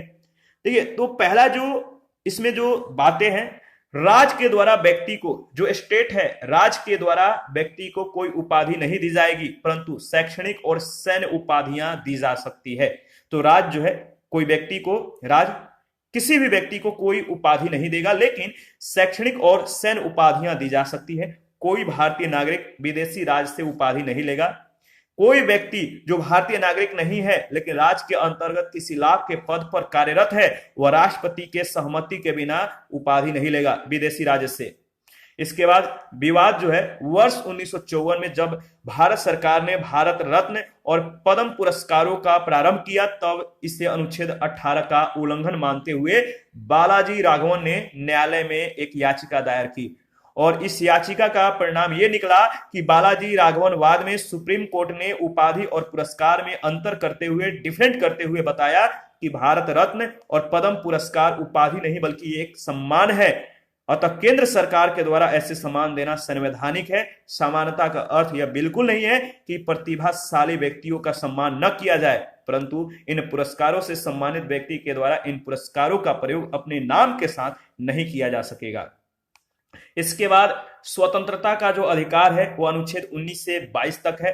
और देखिए, स्वतंत्रता का जो अधिकार है वो अनुच्छेद 19 से 22 तक है। याद रखिएगा, व्यक्तिगत स्वतंत्रता सभी मौलिक अधिकारों में सबसे महत्वपूर्ण है। इसी को अक्षुण्ण रखने के लिए भारतीय संविधान में अनुच्छेद 19 से 22 तक व्यक्तिगत स्वतंत्रता से संबंधित प्रावधान किए गए हैं, जो मौलिक अधिकारों के भाग का मेरुदंड है। अनुच्छेद 19 में 6 अधिकारों की सुरक्षा का प्रावधान है। अनुच्छेद 19 में वर्णित अधिकार मूल अधिकारों का केंद्र बिंदु है। यह सभी नागरिकों को प्राप्त है और इसमें 6 प्रकार के विशिष्ट अधिकार शामिल हैं। अनुच्छेद 19(1)(a) जो है, इसमें आपको जो अधिकार दिया गया है वह है वाक एवं अभिव्यक्ति की स्वतंत्रता। यानी अभिव्यक्ति के किसी भी माध्यम, जैसे आप बोलकर, लिखकर, छापकर, चित्रकारी आदि के द्वारा अपने विचारों को व्यक्त कर सकते हैं। और इस प्रकार इसके अंतर्गत अभिव्यक्ति के सभी माध्यम शामिल हैं। उच्चतम न्यायालय ने वाक्य एवं अभिव्यक्ति की स्वतंत्रता के अंतर्गत निम्नलिखित को सम्मिलित किया है। याद रखिएगा, अनुच्छेद 19 के अंतर्गत 6 स्वतंत्रताएं आपको दी गई है। पहला है 19(1)(a) के तहत, आर्टिकल 19(1)(a) के तहत वाक और अभिव्यक्ति की स्वतंत्रता। आर्टिकल 19(1)(b) के तहत शांतिपूर्ण हथियार रहित सम्मेलन करने का अधिकार आपको दिए गए हैं। इसके बाद आर्टिकल 19(1)(c) के तहत आपको संगम या संघ या सहकारी समिति बनाने का अधिकार दिया गया है। इसके बाद अनुच्छेद 19(1)(d) के तहत भारत के राज क्षेत्र में आपको अबाध रूप से संचरण करने का अधिकार दिया गया है। इसके बाद आपको जो है आर्टिकल 19(1)(e) के तहत भारत के किसी भाग में आपको निवास करने और बसने का अधिकार दिया गया है। अगर आप निवास और बस जाते हैं वहां पर, तो आपको आर्टिकल 19(1)(g) के तहत कोई वृत्ति, आजीविका, व्यवसाय या व्यापार करने का आपको अधिकार दिया गया है। तो क्रम को याद रखिएगा, ये एक दूसरे से लिंक है। कैसे? अगर आपको अपने बातों को अभिव्यक्त करने की स्वतंत्रता दी गई है, तो अगर आप बात करते हैं तो आपको एक सम्मेलन बनाने का भी अधिकार होगा, यानी आप सम्मेलन बनाने का भी क्षमता रखते होंगे। तो आपको शांतिपूर्ण हथियार रहित सम्मेलन का अधिकार दे दिया गया है। अगर आप सम्मेलन बना सकते हैं तो आपको संगम या संघ या सहकारी समिति भी बनाने का अधिकार दे दिया गया है, क्योंकि इसका अगला चरण हो जाएगा। और आप जो है ये संगम, संघ या सहकारी समिति बना लेते हैं तो आपको घूमने का, यानी भारत के राज क्षेत्र में अबाध रूप से संचरण करने का अधिकार है। अगर आप घूमते हैं और मन है कि आपको कहीं बसना है तो इसका भी आपको अधिकार दे दिया गया है। भारत के किसी भी भाग में निवास करने और बसने का अधिकार है। अगर आप बस जाते हैं तो आपको जीविकोपार्जन के लिए कोई वृत्ति, आजीविका, व्यवसाय या व्यापार करने का भी अधिकार है। देखिए, आर्टिकल 19(1)(a) जो है, इसमें जो वाक और अभिव्यक्ति की स्वतंत्रता का जो अधिकार है, इसमें शांति का भी अधिकार आपको प्राप्त है। इसके बाद प्रेस की स्वतंत्रता, व्यवसायिक विज्ञापनों की स्वतंत्रता, फोन टेपिंग के विरुद्ध आपको अधिकार दिया गया, यानी आपके फोन को रिकॉर्ड नहीं किया जा सकता है, टेपिंग नहीं की जा सकती है। और पांचवा जो अधिकार है, अपने या किसी अन्य के विचारों को प्रसारित करने का भी आपको अधिकार दिए गए हैं। इसके बाद प्रसारित करने का अधिकार, यानी सरकार का इलेक्ट्रॉनिक मीडिया पर एकाधिकार नहीं है। राजनीतिक दल या संगठन के द्वारा आयोजित बंद के विरुद्ध आपको अधिकार दिए गए हैं। सरकारी गतिविधियों की सूचना का भी अधिकार आपको दिए गए हैं। इसके बाद किसी अखबार पर पूर्व प्रतिबंध के विरुद्ध भी आपको अधिकार दिए गए हैं। और प्रदर्शन एवं विरोध का अधिकार है, लेकिन हड़ताल का अधिकार नहीं है। यहां से प्रश्न बन सकता है, आपको ध्यान में रखना है, हड़ताल का अधिकार आपको नहीं दिया गया है। अनुच्छेद 19(2) के द्वारा युक्ति युक्त निर्बंधन आपको, मतलब कि 8 आधारों पर आपके जो वाक्य और अभिव्यक्ति की जो स्वतंत्रता है, राज्य के द्वारा इस पर प्रतिबंध लगाया जा सकता है। ये 8 जो आधार हैं वो है, पहला, भारत की संप्रभुता और अखंडता की अगर बात होगी तो आपके ये जो अधिकार है 19(1)(a), इस पर आपका प्रतिबंध हो सकता है। इसके बाद राज्य की सुरक्षा के संदर्भ में भी आपके जो अधिकार है 19(1)(a) के तहत इस पर प्रतिबंध लगाया जा सकता है। विदेशी राज्यों के साथ संबंध के संदर्भ में, लोक व्यवस्था के संदर्भ में, शिष्टाचार एवं सदाचार, न्यायालय की अवमानना, मानहानि और अपराध के उद्दीपन के लिए भी आपको जो है इस पर स्वतंत्र, यानी जो वाक और अभिव्यक्ति की जो स्वतंत्रता है, इस पर प्रतिबंध लगाया जा सकता है। अनुच्छेद 19(1)(b) जो है, ये जो आपको अधिकार देता है वो किस रूप में, तो शांतिपूर्ण शस्त्र रहित सम्मेलन की जो है स्वतंत्रता देता है। किसी भी नागरिक को बिना हथियार के शांतिपूर्वक संगठित होने का अधिकार है। और इसमें जो शामिल है, सार्वजनिक बैठकों में भाग लेने का अधिकार एवं प्रदर्शन। इस स्वतंत्रता का उपयोग केवल सार्वजनिक भूमि पर बिना हथियार के किया जा सकता है। यह व्यवस्था हिंसा, अव्यवस्था, असामाजिक संगठन और सार्वजनिक शांति भंग करने के लिए नहीं है। इस अधिकार में हड़ताल का अधिकार शामिल नहीं है। याद रखिएगा, अनुच्छेद 19(3) के तहत जो है इस पर युक्ति युक्त निर्बंधन है। राष्ट्र की एकता और अखंडता के आधार पर, यानी कानून व्यवस्था भंग होने की आशंका के आधार पर राज्य इस अधिकार पर जो है प्रतिबंध लगा सकता है। याद रखिएगा। इसके बाद अगर बात करें तो अनुच्छेद 19(1)(c) जो है, इसमें आपको जो अधिकार दिया गया है इस अनुच्छेद के तहत, समूह एवं संघ बनाने की स्वतंत्रता और सहकारी समिति के निर्माण की भी स्वतंत्रता दी गई है। लेकिन यह अधिकार 97वें संविधान संशोधन के बाद जो है इसमें शामिल किया गया है। 97वें संविधान संशोधन के द्वारा सहकारी समिति को अनुच्छेद 19(4) के द्वारा युक्ति युक्त निर्बंधन है, यानी देश की एकता और अखंडता, लोक व्यवस्था तथा सदाचार के संदर्भ में। अनुच्छेद 19(1)(d) जो है, यह भारत के संपूर्ण राज्य क्षेत्र में अबाध आवागमन का जो है अधिकार देता है। अनुच्छेद 19(1)(e) जो है, भारत के राज्य क्षेत्र के किसी भी भाग में निवास करने या बसने का अधिकार है। अनुच्छेद 19(5) के तहत, याद रखिएगा, अनुच्छेद 19(1)(d) और अनुच्छेद 19(1)(e) पर युक्ति युक्त निर्बंधन है, यानी साधारण जनता के हितों या किसी अनुसूचित जनजाति के हितों के संरक्षण के आधार पर इस पर आपका जो अधिकार जो है, इस पर आपके अधिकारों पर प्रतिबंध लगाया जा सकता है अनुच्छेद 19(5) के द्वारा। ठीक है। और अनुच्छेद 19(1) जो F है, देखिए इसमें संपत्ति का अधिकार दिया गया है इस अनुच्छेद के तहत, लेकिन इस अधिकार को 44वें संविधान संशोधन 1978 के द्वारा मूल अधिकार से हटाकर अनुच्छेद 300 क के अंतर्गत जो है सांविधिक अधिकार बना दिया गया है। तो अब संपत्ति का जो अधिकार है वो आपके आर्टिकल 300A के अंतर्गत जो है, और ये मूल अधिकार नहीं रह गया है, अब सांविधिक अधिकार है। अनुच्छेद 19(1)(g) जो है, 1G, इसमें जो आपको अधिकार है, कोई भी वृत्ति, आजीविका या व्यवसाय करने का अधिकार है। अनुच्छेद 19(6) जो है, इसके द्वारा युक्ति युक्त निर्बंधन है। सरकार इसके लिए विधि के द्वारा न्यूनतम तकनीकी योग्यता का निर्धारण कर सकती है और किसी उद्योग में संचालन में, जो कह सकते हैं कि किसी उद्योग के संचालन में निजी व्यक्तियों को प्रतिबंधित कर सकती है, जैसे रेलवे के संदर्भ में और परमाणु ऊर्जा आदि के संदर्भ में। युक्ति युक्त प्रतिबंध का जो सिद्धांत है, इसके बारे में डिस्कस कर लेते हैं। भारतीय संविधान में मूल अधिकार अनेक प्रतिबंधों के अधीन है और सरकार को इन पर प्रतिबंध लगाने का अधिकार है, लेकिन न्यायपालिका के द्वारा इन प्रतिबंधों का न्यायिक पुनरावलोकन यानी जुडिशियल रिव्यू किया जाता है। प्रतिबंध तार्किक एवं युक्ति युक्त होना चाहिए। तार्किकता का निर्धारण न्यायपालिका जो है 2 प्रकार से करती है, एक तथ्यात्मक और दूसरा जो मतलब कि प्रकार है वो है आपका प्रक्रियात्मक। तथ्यात्मक यानी मौलिक रूप में प्रतिबंध ऐसा नहीं होना चाहिए जो स्वतंत्रता का ही विनाश कर दे। और प्रक्रियात्मक के संदर्भ में अगर बात करें तो प्रतिबंध आरोपित करने की प्रक्रिया तार्किक होनी चाहिए और प्रतिबंध लगाने से पूर्व व्यक्तियों या समूहों को अपना पक्ष प्रस्तुत करने का अवसर देना चाहिए। इसके बाद अनुच्छेद 20, इसमें जो प्रावधान है अपराधों के लिए दोष सिद्धि के संबंध में संरक्षण। देखिए, किसी भी व्यक्ति को विधि के उल्लंघन के बिना दंडित नहीं किया जा सकता है। यह अधिकार भारतीय नागरिकों के साथ साथ विदेशियों जो भारत, देखिए यह जो आर्टिकल 20 है इसमें आपको मतलब कि भारतीय नागरिक के साथ साथ आपके अधिकारों के साथ साथ मतलब विदेशी नागरिकों को भी यह अधिकार प्राप्त है, यानी भारतीय नागरिक और विदेशी दोनों को यह अधिकार प्राप्त है। याद रखिएगा। भविष्य लक्षी और भूत लक्षी विधि क्या है, इसके बारे में डिस्कस कर लेते हैं। याद रखिएगा, भविष्य यानी आने वाला समय, भूत लक्षी यानी बीता हुआ समय। जब विधि अपने निर्माण के तिथि के बाद, मान लीजिए किसी डेट को तय होता है कि यह विधि लागू किया जाएगा और उस तिथि के बाद जिस दिन तय किया गया था उस दिन नहीं बल्कि उसके किसी और दिन बाद, अगले दिन बाद किसी आगामी तिथि से प्रभावी होता है तो उसे भविष्य लक्षी विधि कहते हैं। और भूत लक्षी विधि किसे कहते हैं? जब विधि निर्माण के तिथि से पहले ही लागू कर दी जाए तब उसे भूत लक्षी विधि कहते हैं। तो भविष्य लक्षी और भूत लक्षी विधि जो है वो आपको ध्यान में रखना है। अनुच्छेद 20(1) जो है इसमें जो प्रावधान है, आपराधिक मामलों में भूत लक्षी विधि का निर्माण प्रतिबंधित नहीं है, परंतु घटना के बाद विधि बनाकर किसी व्यक्ति को दंडित नहीं किया जाएगा। यानी मान लीजिए अपराध के समय जो विधि परिवर्तन में है, तो अपराध के समय जो विधि परिवर्तन में है केवल उसी विधि के उल्लंघन के आधार पर दंड दिया जा सकता है, कोई नई विधि बनाकर नहीं।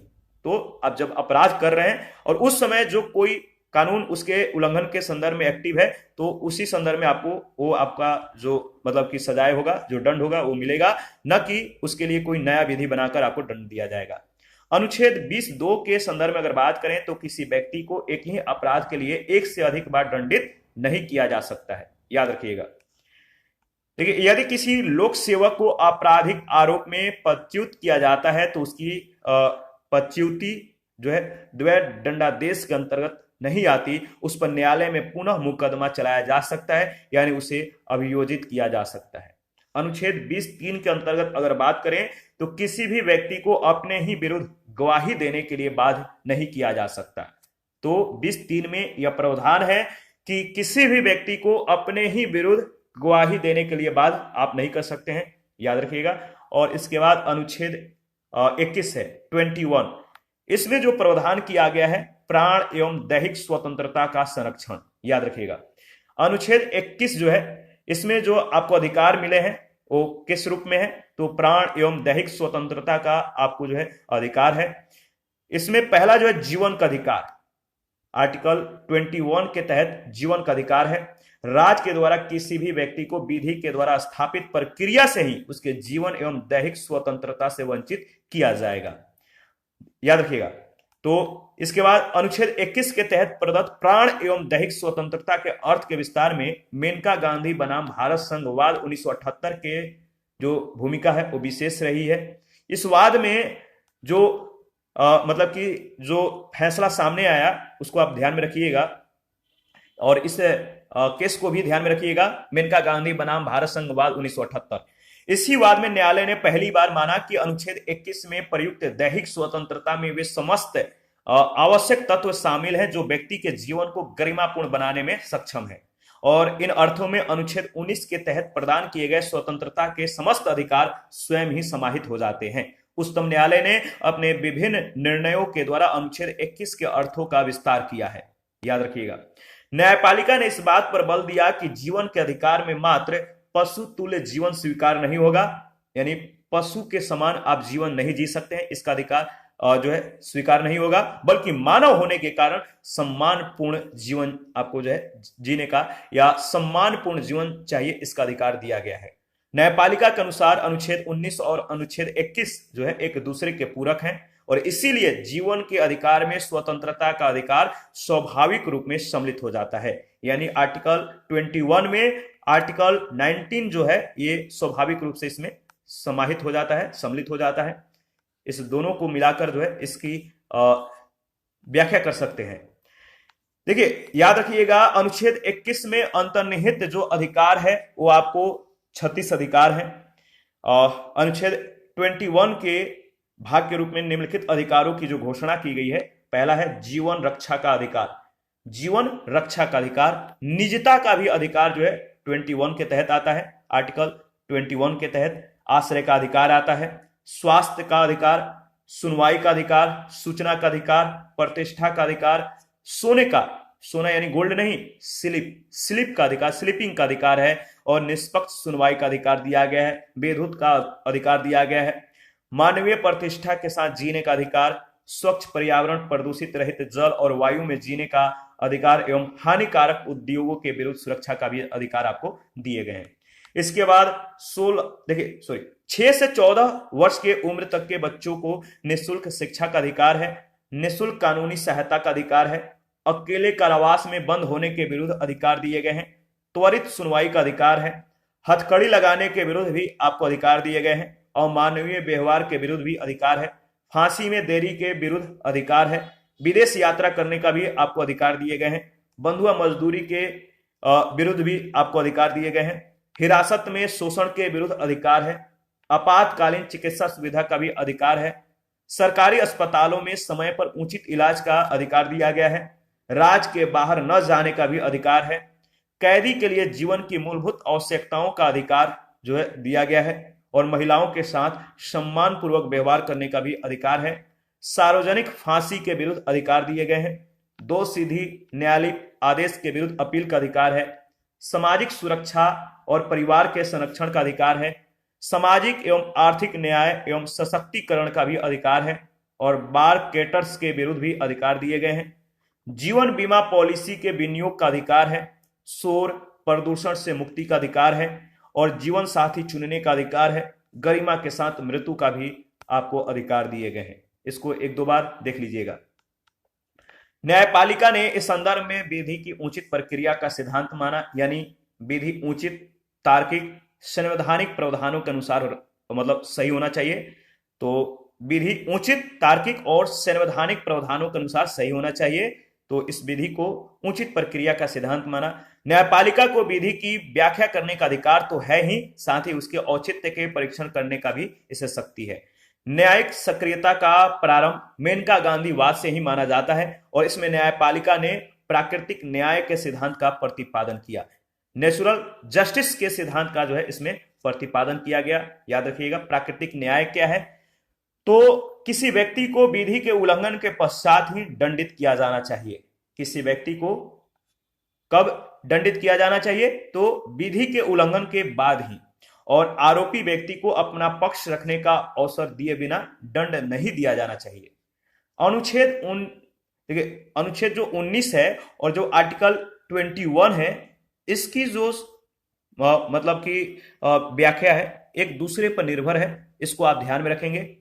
और आर्टिकल जो 21A है, इसमें अगर बात किया जाए तो 2002 के द्वारा जो 21A है, 2002 के द्वारा इस आर्टिकल को जोड़ा गया था किस संविधान संशोधन के माध्यम से, तो 86वें संविधान संशोधन माध्यम से। 86वें संविधान संशोधन 2002 के द्वारा जो है 21A को जोड़ा गया, और इसमें जो प्रावधान किया गया है कि 6 से 14 वर्ष के बच्चों को अनिवार्य व निःशुल्क प्राथमिक शिक्षा दी जाए, और इस संबंध में राज्य के द्वारा विधि का निर्माण किया जाएगा। पशुओं को उत्पीड़न से सुरक्षा का भी अधिकार दिया गया है। देखिए, मई 2014 में सुप्रीम कोर्ट ने भारतीय पशु कल्याण बोर्ड की याचिका पर सुनवाई करते हुए एक महत्वपूर्ण निर्णय दिया, फैसला दिया, जिसके आधार पर तमिलनाडु के प्रसिद्ध पर्व पोंगल के दूसरे और तीसरे दिन आयोजित किए जाने वाले खेल जलीकट्टू यानी बुल फाइटिंग, सांड को लड़ाना, बुल फाइटिंग तथा देश भर के विभिन्न स्थानों पर आयोजित की जाने वाली बैलगाड़ी दौड़ पर प्रतिबंध लगा दिया गया। पशुओं के साथ उत्पीड़नात्मक व्यवहार पशुओं के प्रति निवारण अधिनियम 1960 के तहत प्रतिबंधित है। सुप्रीम कोर्ट ने अनुच्छेद 21 में प्रयुक्त शब्द जीवन को विस्तारित करते हुए जानवरों के जीवन को भी इसमें सम्मिलित किया, और साथ ही स्पष्ट कर दिया है कि जानवरों को भी उत्पीड़न मुक्त जीवन जीने का अधिकार है। आप उसको जो पशु है आप उसको कष्ट नहीं दे सकते हैं, उसके साथ आप जो है अमानवीय व्यवहार नहीं कर सकते हैं। जीवन के अधिकार में मृत्यु का अधिकार सम्मिलित नहीं है। ज्ञान कौरवाद में यह बातें कही गई, याद रखिएगा इस केस को, ज्ञान कौर केस। देखिए देखिए दो तरह का, मतलब कि अगर बात करें तो दो तरह का जो है मृत्यु का अधिकार है, मतलब जीवन के अधिकार में मृत्यु का जो अधिकार है दो तरह का है, एक निष्क्रिय इच्छा मृत्यु, एक सक्रिय इच्छा मृत्यु, पैसिव यूथेनेसिया और एक्टिव यूथेनेसिया। देखिए जो पैसिव यूथेनेसिया है, निष्क्रिय जो इच्छा मृत्यु है, इसमें क्या होता है, उच्चतम न्यायालय ने भारत में इसे स्वीकार कर लिया है और किसी मरीज का जीवन रक्षक जो प्रणाली होता है, यानी जो लाइफ सपोर्ट जो सिस्टम होता है, इस पर जो टीका जीवन होता है, अगर मान लीजिए किसी मशीन के द्वारा आपका जीवन चल रहा है तो उस जीवन रक्षित यानी जीवन रक्षा प्रणाली पर टीका जीवन मशीनों को हटाकर समाप्त किया जा सकता है। ठीक है, समझ गए। और सक्रिय इच्छा मृत्यु क्या है, एक्टिव यूथेनेसिया क्या है, तो उच्चतम न्यायालय ने इसकी अनुमति नहीं दी है अभी तक, और इसके अंतर्गत दवाई या इंजेक्शन के द्वारा जो है व्यक्ति का जीवन समाप्त कर दिया जाता है। ठीक है, पॉइजन एक तरह से कह सकते हैं देकर। 9 मार्च 2018 के एक ऐतिहासिक निर्णय में सर्वोच्च न्यायालय ने संविधान के अनुच्छेद 21 में गरिमा के साथ मृत्यु के अधिकार को भी सम्मिलित माना। इसके साथ ही न्यायालय ने निष्क्रिय इच्छा मृत्यु और लिविंग विल को भी वैध ठहराया है। लिविंग विल क्या है, यह एक लिखित दस्तावेज है जिसमें रोगी पहले ही घोषणा कर लेता है, मतलब जो लिविंग विल है ये क्या है, एक ऐसी लिखित दस्तावेज होता है जिसमें रोगी पहले ही घोषणा कर सकता है कि यदि वह ठीक न होने की स्थिति में पहुंच जाए या अपनी इच्छा व्यक्त करने की स्थिति में वह न हो तो उसे किस प्रकार का चिकित्सकीय उपचार दिया जाए। वह अपने परिजनों को जीवन रक्षक प्रणाली को हटाने का अधिकार भी प्रदान कर सकता है। ठीक है, तो इस तरह का ये विल है, लिविंग विल, जिसमें ये बातें सभी लिखी होती है, एक लिखित दस्तावेज होता है, आप ध्यान में रखिएगा। आगे बढ़ते हैं।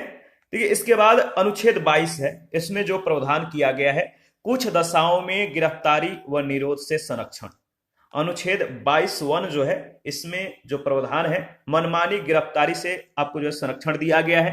किसी व्यक्ति को गिरफ्तार करने का कारण बताए बिना जो है आप गिरफ्तार नहीं कर सकते हैं, यानी कारण या आधार आपको बताना होगा और उसे अपने मनपसंद विधि व्यवसायी यानी वकील से परामर्श करने का भी अधिकार होगा।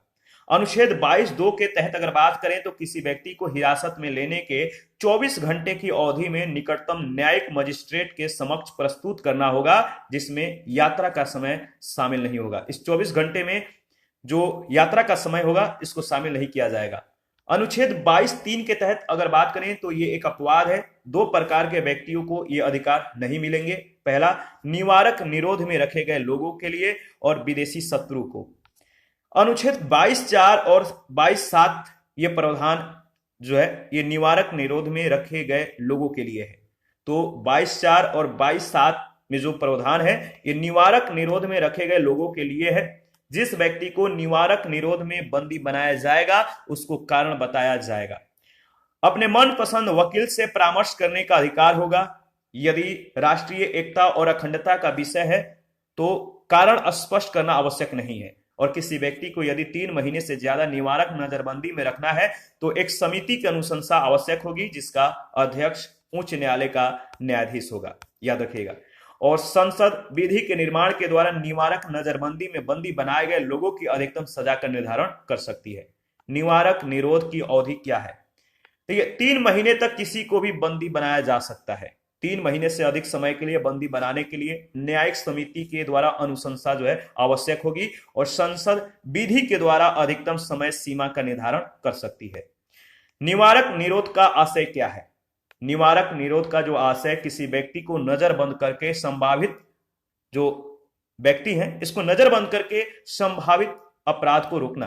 ठीक है, निवारक निरोध का जो आशय है, अगर आपको किसी व्यक्ति पर मतलब कि शक होता है, आपको नहीं मतलब कि सरकार को या किसी मतलब कि राष्ट्र के एकता और अखंडता या उसके मतलब कि अभिमान के संदर्भ में, उसके सम्मान के संदर्भ में इस तरह से अगर शक होता है कि देश को खतरा है तो आपको जो है नजरबंद किया जा सकता है। और इसके लिए संभावित मतलब कि इस नजरबंद का जो पीछे कारण है वो आपके जो संभावित अपराध है इसको रोकना है।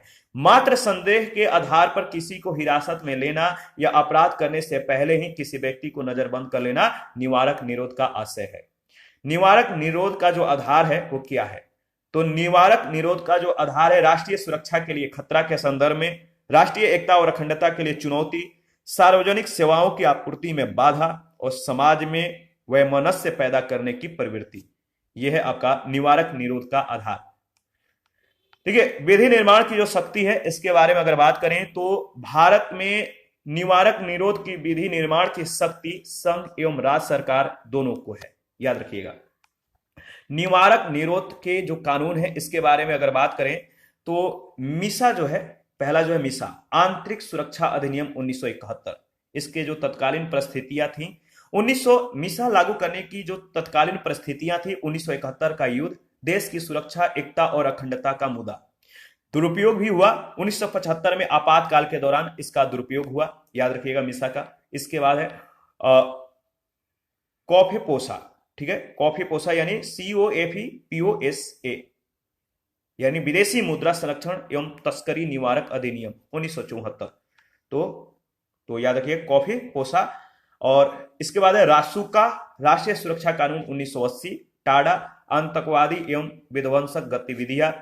तत्कालीन परिस्थितियां जो टाडा के लिए थी, पंजाब में आतंकवादी गतिविधियां, operation blue star, Indira Gandhi की हत्या, ये सभी इसकी परिस्थितियां थी। 1955 में इसे समाप्त कर दिया गया। इसके बाद है पोटा, आतंकवादी गतिविधि निरोधक कानून है, 2002 में इसे जो है लाया गया। इसके बाद तत्कालीन इसकी जो परिस्थितियां हैं पोटा का, वह अमेरिका में वर्ल्ड ट्रेड सेंटर पर हमला और दिसंबर 2001 में भारतीय संसद पर हमला, इसके संदर्भ में पोटा लागू किया गया। यूपीए सरकार के द्वारा 2005 में इसे समाप्त कर दिया गया। और छठा है गैर कानूनी गतिविधियां निवारण संशोधन अधिनियम 2008, यह कानून अभी भी प्रवर्तन में है, एक्टिव है।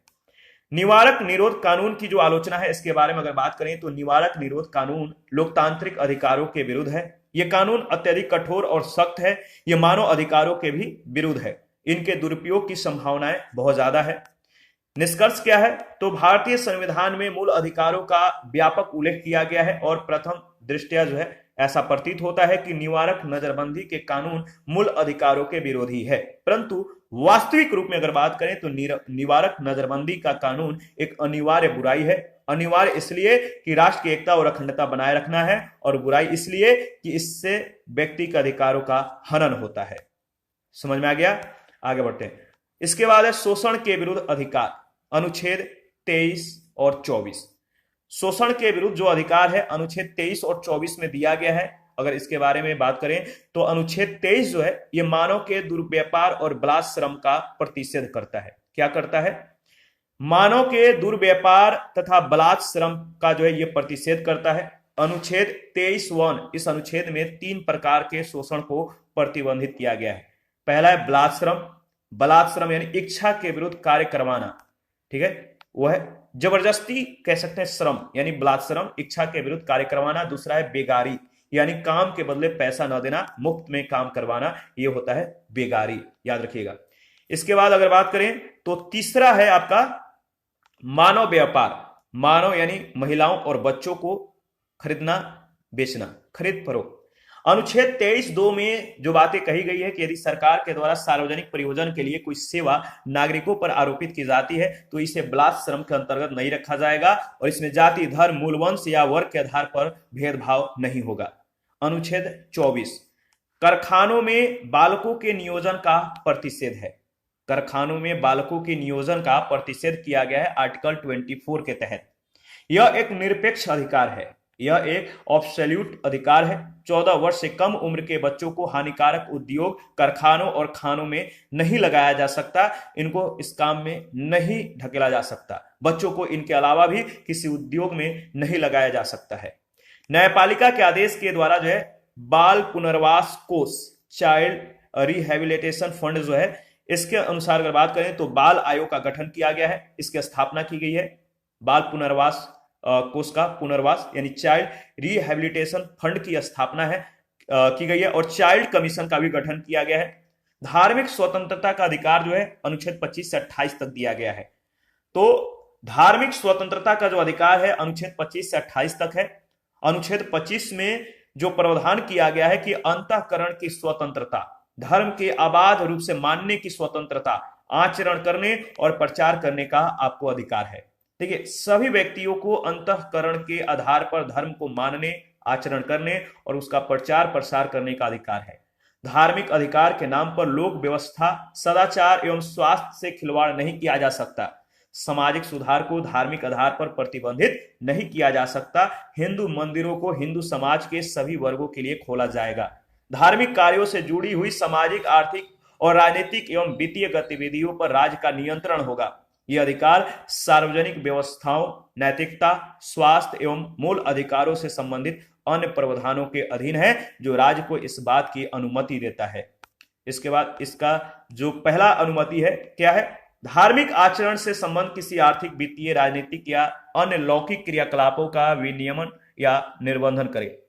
और दूसरा है सामाजिक कल्याण और सुधार के लिए, रिफॉर्म के लिए या सार्वजनिक प्रकार के जो है हिंदुओं की धार्मिक संस्थाओं को मतलब हिंदुओं के सभी वर्गों के लिए खोलना। तो सामाजिक कल्याण या सुधार के लिए या सार्वजनिक प्रकार की हिंदुओं की धार्मिक संस्थाओं को हिंदुओं के सभी वर्गों के लिए मतलब खोलना। इसके बाद अनुच्छेद 25 में 2 व्याख्याएं भी की गई हैं। ये 2 व्याख्याएं मतलब क्या है? पहला व्याख्या है कि कृपाण धारण करना और साथ लेकर चलना सिख धर्म का अंग समझा जाएगा। याद रखिएगा, कृपाण धारण करना और साथ लेकर चलना सिख धर्म का अंग समझा जाएगा। और इस संदर्भ में बात करें तो हिंदुओं के अंतर्गत सिख, जैन और बौद्ध धर्म के अनुयायियों को जो है इसमें शामिल किया जाएगा। तो हिंदुओं के अंतर्गत कौन कौन से शामिल होंगे? सिख, जैन और बौद्ध धर्म के अनुयायी, इनको भी इसमें शामिल किया जाएगा। इसके बाद धर्म परिवर्तन जो है संविधान में, जो संविधान है धर्म परिवर्तन के अगर संदर्भ में बात करें तो संविधान में न तो धर्म परिवर्तन का उल्लेख है और न ही इस पर किसी प्रकार का धार्मिक प्रचार प्रसार पर प्रतिबंध का उल्लेख है। लेकिन प्रावधानों से ऐसा प्रतीत होता है, जो प्रावधान है उससे ऐसा मालूम होता है कि अंतःकरण की स्वतंत्रता से कोई व्यक्ति अपने धर्म का परिवर्तन कर सकता है। संविधान सभा में राजकुमारी अमृत कौर ने चिंता व्यक्त की थी कि इससे धर्म से जुड़ी कुरीतियों को भी बढ़ावा मिलेगा। उदारवादी सदस्य इसे सहमत थे, परंतु वे इस मूल अधिकार के रूप में नागरिकों को देना चाहते थे, इसीलिए इसे एक सापेक्ष अधिकार बनाया गया। 70 के दशक में अगर बात करें तो उड़ीसा, मध्य प्रदेश में जो है सामूहिक धर्म परिवर्तन हो रहे थे। उड़ीसा, मध्य प्रदेश में 70 के दशक में सामूहिक धर्म परिवर्तन हो रहा था, इसीलिए यहाँ ईसाई मशीनरी और हिंदू संगठनों के मध्य संघर्ष उत्पन्न हुआ। धर्म परिवर्तन को रोकने के लिए उड़ीसा और मध्य प्रदेश सरकार के द्वारा एक विधेयक लाया गया और इसमें कहा गया कि धर्म परिवर्तन को 3 आधारों पर दंडनीय अपराध माना जाएगा। ये 3 जो आधार होगा वो होगा बल के आधार पर, बलपूर्वक अगर किसी को धर्म परिवर्तित कराया जाता है तो ये अपराध है। कपट के माध्यम से और लोभ देकर जो है, अगर आप लोभ देकर, पैसा धन दौलत देकर अगर आप जो है या किसी भी प्रकार का आप लोभ देकर धर्म को परिवर्तन कराते हैं या परिवर्तित करने की कोशिश करते हैं तो आपको जो है इसके लिए दंड दिया जाएगा, आप इसके लिए अपराधी होंगे। देखिए, स्टेनलॉस वाद जो है 1977, इसके बारे में डिस्कस करेंगे। स्टेनलॉस वाद जो है ये क्या है? प्रोफेसर रेव स्टेनलॉस ने उच्चतम न्यायालय में मध्य प्रदेश और उड़ीसा राज्य के इस कानून को चुनौती दी थी और इन्होंने कहा कि मध्य प्रदेश और उड़ीसा की ये कानून गैर संवैधानिक है। इसमें धर्म के प्रचार के अधिकार में धर्म परिवर्तन का भी अधिकार सम्मिलित है। उच्चतम न्यायालय ने स्टेनलॉस के तर्क को अस्वीकार कर दिया, खारिज कर दिया और मध्य प्रदेश तथा उड़ीसा सरकार के विधियों को संवैधानिक करार दिया। उच्चतम जो न्यायालय है, न्यायालय ने कहा कि प्रचार के अधिकार में धर्म परिवर्तन का अधिकार सम्मिलित नहीं है। उच्चतम न्यायालय ने कहा कि धर्म का अधिकार लोक व्यवस्था और सदाचार के अधीन है।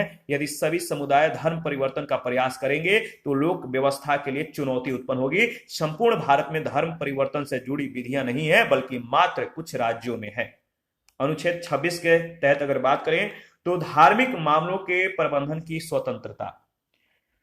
अनुच्छेद 26 के तहत अगर बात करें तो देखिए इसमें जो प्रावधान है कि धार्मिक मामलों के प्रबंधन की जो स्वतंत्रता है, इसके संदर्भ में अगर डिस्कस किया जाए तो धार्मिक कार्यों के प्रबंधन का जो है अधिकार है, जिसके अंतर्गत धर्मावलंबियों को धार्मिक संस्था की स्थापना का अधिकार है। चल अचल संपत्ति के अर्जन और स्वामित्व का अधिकार दिया गया है। इन संपत्तियों के प्रशासन का भी अधिकार है। इसके बाद अनुच्छेद 27 जो है धार्मिक अभिवृद्धि के लिए कर संदाय की स्वतंत्रता दी गई है, यानी राज्य के द्वारा किसी धर्म विशेष में प्रोत्साहन के लिए किसी भी प्रकार का करारोपण नहीं किया जाएगा, कर नहीं लगाया जाएगा, परंतु किसी विशेष उद्देश्य से जो है उस धर्म से संबंधित हो, अगर किसी विशेष उद्देश्य से जो उस धर्म से संबंधित हो उसके लिए शुल्क वसूल किया जा सकता है, शुल्क लगाया जा सकता है। जैसे तीर्थ यात्रा, हज यात्रा को सुविधा प्रदान करने के लिए शुल्क वसूलना, तो शुल्क लगाया जा सकता है, लेकिन कर का जो है आरोपण नहीं किया जा सकता है, कर नागरिकों पर नहीं लगाया जा सकता है धर्म के अभिवृद्धि के लिए। इसके बाद अनुच्छेद जो 28 है, अगर इसके संदर्भ में बात करें तो अनुच्छेद 28 में जो प्रावधान किया गया है कि कुछ शिक्षण संस्थानों में धार्मिक शिक्षा या धार्मिक उपासना में उपस्थित होने के बारे में स्वतंत्रता। तो देखिए, राज्य के द्वारा पूर्णतः संचालित शिक्षण संस्थानों में किसी भी प्रकार की धार्मिक शिक्षा नहीं दी जाएगी। किसी ट्रस्ट के द्वारा स्थापित शैक्षणिक संस्था में धार्मिक शिक्षा दी जा सकती है। धार्मिक शिक्षा जो है मतलब सशर्त दी जा सकती है, और ये शिक्षण संस्थाएं जो राज्य से अनुदान प्राप्त करती हैं या जिन्हें राज्य से मान्यता प्राप्त है, उनमें बच्चों की सहमति से धार्मिक शिक्षा दी जा सकती है। यदि व्यक्ति अल्पवयस्क है तो उनके अभिभावक की जो है सहमति ली जाएगी। इसके बाद है आर्टिकल 29 और 30। 29 और 30 जो है, अनुच्छेद 29 और 30 में जो अधिकार दिए गए हैं वो किस प्रकार का अधिकार है? तो अनुच्छेद 29-30 में जो अधिकार है वो संस्कृति और शिक्षा से संबंधित अधिकार है। हमारे संविधान में अल्पसंख्यक शब्द को परिभाषित नहीं किया गया है। अनुच्छेद 30 के आधार पर संविधान में अल्पसंख्यकों का वर्गीकरण भाषाई और धार्मिक आधार पर किया गया है। किस आधार पर? भाषा के और धार्मिक आधार पर। यदि अल्पसंख्यकों को राजनीतिक रूप में परिभाषित किया जाए, जो मात्रात्मक रूप में अल्प संख्या में रहने वाले लोग अल्पसंख्यक कहलाएंगे, या जिनकी आबादी 50% से कम हो वो अल्पसंख्यक कहलाएंगे। अल्पसंख्यक आयोग ने भारत में मुस्लिम, ईसाई, सिख, बौद्ध, जैन और पारसी को अल्पसंख्यक समुदाय के रूप में सम्मिलित किया है। किस किस को? मुस्लिम, ईसाई, सिख, बौद्ध, जैन और पारसी को। यहां से प्रश्न पूछे गए हैं, याद रखिएगा। अनुच्छेद 29 के तहत अल्पसंख्यक वर्गों के हितों का संरक्षण है, तो यह अधिकार है। और अनुच्छेद 29(1) में भारत में नागरिकों के किन्हीं वर्गों को अपनी भाषा, लिपि और संस्कृति के संरक्षण का अधिकार होगा। और अनुच्छेद 29(2) के तहत अगर बात करें तो राज्य से वित्त पोषित प्राप्त किसी शैक्षणिक संस्था में धर्म, जाति और मूल वंश के आधार पर भेदभाव नहीं किया जाएगा। अनुच्छेद 30 के तहत अगर बात किया जाए तो शिक्षण संस्थानों की स्थापना और प्रशासन करने का अल्पसंख्यकों का अधिकार है। अनुच्छेद 30(1) के तहत अगर बात किया जाए तो भारत में सभी अल्पसंख्यकों यानी भाषाई और धार्मिक आधार पर इनको जो है अपनी रुचि की शैक्षणिक संस्थानों की स्थापना करना और उनके प्रबंधन का इन्हें अधिकार होगा। तो अल्पसंख्यक कौन है? भाषाई और धार्मिक आधार पर इनका वर्गीकरण है, याद रखिएगा। अल्पसंख्यक शैक्षणिक संस्थानों का जो आशय है, इसका मतलब ऐसी शैक्षणिक संस्थाएं जो अल्पसंख्यक समुदाय के द्वारा स्थापित हो। ये संस्थाएं दो प्रकार की हो सकती हैं, एक राज्य से अनुदान प्राप्त करने वाली और दूसरा राज्य से अनुदान न प्राप्त करने वाली संस्थाएं। ठीक है, स्थापना और प्रबंधन के बारे में अगर बात करें तो उच्चतम न्यायालय के अनुसार स्थापना और प्रबंधन के अधिकार में प्रवेश की प्रक्रिया निर्धारित करने का अधिकार सम्मिलित है।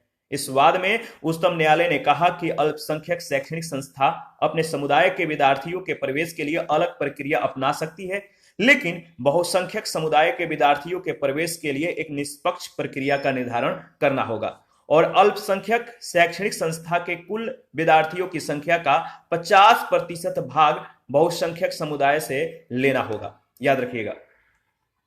देखिए, पहला जो केस है मोहिनी जैनवाद। इस वाद में न्यायालय ने निर्णय दिया कि स्थापना और प्रबंधन के अधिकार में शुल्क निर्धारण का अधिकार सम्मिलित नहीं है और अल्पसंख्यक संस्थाओं के लिए शुल्क का निर्धारण सरकार के द्वारा किया जाएगा। दूसरा जो केस है TMA पाई फाउंडेशन वाद। यदि देखिए, इसमें जो बातें कही गई कि यदि कोई अल्पसंख्यक शैक्षणिक संस्था सरकार से अनुदान प्राप्त करती है तो शैक्षणिक संस्था की प्रकृति में कोई परिवर्तन नहीं होगा। इसी वाद में सर्वोच्च न्यायालय ने पूर्व निर्धारित 50 की संख्या से संबंधित प्रावधान को जो है हटा दिया और स्पष्ट किया है कि जो अल्पसंख्यक शिक्षण संस्थाएं राज्य से सहायता प्राप्त करती हैं, राज्य उनसे अपेक्षा करेगा कि वे उचित संख्या में अन्य समुदाय के जो विद्यार्थी हैं, अभ्यर्थी हैं, इनको भी अपनी संस्था में प्रवेश दें। शुल्क एवं प्रबंधन के अधिकार में क्या जो है सम्मिलित है? तो पहला जो है, न्यायालय ने कहा कि शैक्षणिक संस्थाओं को शुल्क निर्धारण का अधिकार है, लेकिन शैक्षणिक संस्थाएं व्यावसायिक संस्थाएं नहीं है, इसीलिए शैक्षणिक संस्था के द्वारा कैपिटेशन शुल्क या डोनेशन नहीं लिया जा सकता है। तो कैपिटेशन फी या डोनेशन नहीं लिया जा सकता है। दूसरा जो है, न्यायपालिका के अनुसार अगर बात करें तो शैक्षणिक संस्था के द्वारा यह तय किया जाएगा कि प्रवेश में कितना प्रतिशत भाग अन्य समुदायों को दिया जाए, यह संस्था के स्थान और प्रकृति पर निर्भर होगा। तीसरा, अल्पसंख्यक समुदाय की संस्थाओं में प्रवेश के लिए एक पारदर्शी प्रक्रिया जो है अपनाई जाएगी। चौथा है, न्यायपालिका की पीठ का निर्णय, 11 न्यायाधीशों की पीठ ने जो निर्णय दिया वो ये निर्णय दिया कि निम्नलिखित मामलों पर सरकार के निर्देशों को अल्पसंख्यक शैक्षणिक संस्थानों को मानना होगा। पहला, अकादमिक सत्र का निर्धारण, यानी जैसे जुलाई से सत्र प्रारंभ होगा। अकादमिक अर्हता का निर्धारण, यानी उदाहरण के तौर पर 60% वाले जो होंगे वो फर्स्ट डिवीजन होंगे। और शिक्षकों की योग्यता का निर्धारण, ये सभी जो है याद रखिएगा, इन संस्थाओं को मानना होगा। और आगे बढ़ते हैं। इसके बाद नेक्स्ट जो है, अगर बात किया जाए तो अनुच्छेद 30(2) के तहत किसी भी अल्पसंख्यक शैक्षणिक संस्था को अनुदान देने में इस आधार पर भेदभाव नहीं किया जाएगा कि जो संस्था है वो अल्पसंख्यक समुदाय के द्वारा प्रशासित है, तो भेदभाव नहीं किया जाएगा। 44वें संविधान संशोधन 1978 के द्वारा निम्नलिखित प्रावधान को जोड़ा गया।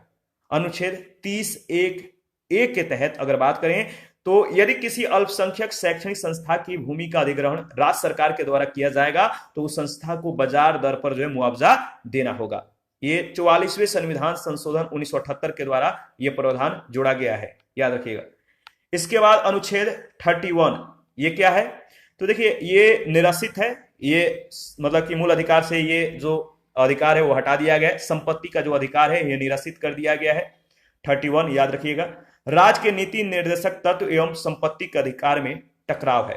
अनुच्छेद 39(b)(c) में यह उल्लेख है कि राज्य ऐसी नीतियों का निर्माण करेगा, इसका मतलब कि जो राज्य है ऐसे नीतियों का मतलब कि निर्माण करेगा जिससे संपत्ति का केंद्रीकरण कुछ हाथों में न हो और सभी को आय के अवसर और परिस्थिति यानी स्टेटस की समानता प्राप्त हो। इसीलिए संपत्ति का सीमांकन अवश्य था और सरकार के सार्वजनिक कार्यक्रमों के लिए जमींदारी उन्मूलन आवश्यक था। संपत्ति के अधिकार के निम्नलिखित संविधान संशोधनों के द्वारा जो है सीमित किया गया। पहला संविधान संशोधन अनुच्छेद 31(a) और 31(b) जोड़ा गया। अनुच्छेद 31(a) के तहत 5 प्रकार के संपत्तियों को जो है संपत्ति के अधिकार से बाहर कर दिया गया और अनुच्छेद 31(b) के तहत नवी अनुसूची का निर्माण किया गया, जो भूमि सुधार के सभी कार्यक्रमों को नवी अनुसूची में शामिल कर दिया गया और इस अनुसूची में शामिल विषयों को न्यायिक समीक्षा से बाहर रखा गया। इस प्रकार प्रथम संविधान संशोधन के द्वारा संपत्ति के अधिकार को सीमित कर दिया गया। देखिए, बेला बनर्जी वाद जो है, बेला बनर्जी केस जो है, इसको याद रखिएगा। बेला बनर्जी की कंपनी जो है, बेला बनर्जी की जो कंपनी का सरकार, जो बेला बनर्जी की जो कंपनी है, इसका सरकार ने क्या कर दिया है, विलय करके उचित मुआवजा नहीं दिया और इस पर बेला बनर्जी ने न्यायालय में अपील की। न्यायालय ने बाजार मूल्य के अनुसार क्षतिपूर्ति करने का सरकार को जो है निर्देश दिया। इसके बाद संसद ने 25वें संविधान संशोधन 1971 के द्वारा मुआवजा शब्द को अनुच्छेद 31 से जो है हटा दिया। 25वें संविधान संशोधन के द्वारा यह स्पष्ट कर दिया गया कि यदि राज्य के नीति निर्देशक तत्वों के अंतर्गत वर्णित अनुच्छेद 39(ख) और अनुच्छेद 39(ग) के प्रभावी प्रवर्तन के लिए राज्य कोई विधि बनाता है, कोई कानून बनाता है, तो उसे इस आधार पर किसी न्यायालय में प्रश्नगत नहीं किया जा सकेगा कि अनुच्छेद 14, 15 और 31 के अंतर्गत प्राप्त मौलिक अधिकारों का ये अतिक्रमण किया। तो इस आधार पर प्रश्नगत नहीं किया जा सकेगा, याद रखिएगा। अनुच्छेद 39(ख) में प्रावधान है कि राज्य जो है समुदाय के भौतिक संसाधनों के स्वामित्व और नियंत्रण की ऐसी व्यवस्था करेगा जो समाज के सामूहिक हित के लिए सर्वोत्तम हो।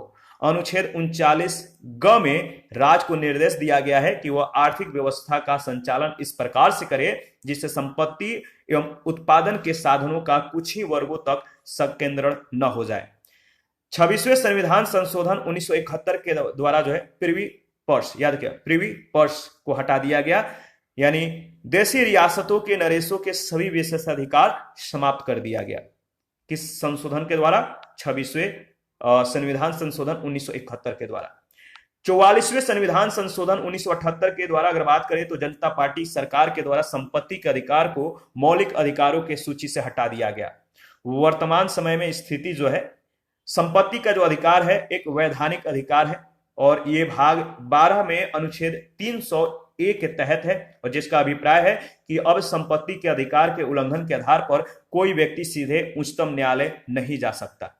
अभी भी संपत्ति के मूल अधिकार का अवशेष संविधान में शेष है, तो इसके बारे में देख लेते हैं कहां कहां पर है। देखिए, यदि सरकार के द्वारा किसी व्यक्ति के कृषि योग्य भूमि का अधिग्रहण किया जाए जो हदबंदी सीमा के अंतर्गत हो तो सरकार के द्वारा इसका मुआवजा जो है पूर्ण मुआवजा देना होगा। और यदि सरकार किसी अल्पसंख्यक धार्मिक शैक्षणिक संस्था की भूमि का अधिग्रहण कर ले तो सरकार को बाजार दर पर उसको मुआवजा देना होगा। अनुच्छेद 30(1)(a) के तहत जो है इसमें बातें कही गई है। इसके बाद अनुच्छेद 32 जो है ये जो अधिकार है संवैधानिक उपचारों का अधिकार है। संवैधानिक उपचारों के तहत न्यायालय के द्वारा प्रदान की जाने वाली रीटें, पहला है याद रखिएगा बंदी प्रत्यक्षीकरण, इसके बाद है परमादेश, प्रतिषेध, उत्प्रेषण और अधिकार परीक्षा, हैबियस कॉर्पस, मैंडमस, प्रोहिबिशन, कोवारंटो, ठीक है।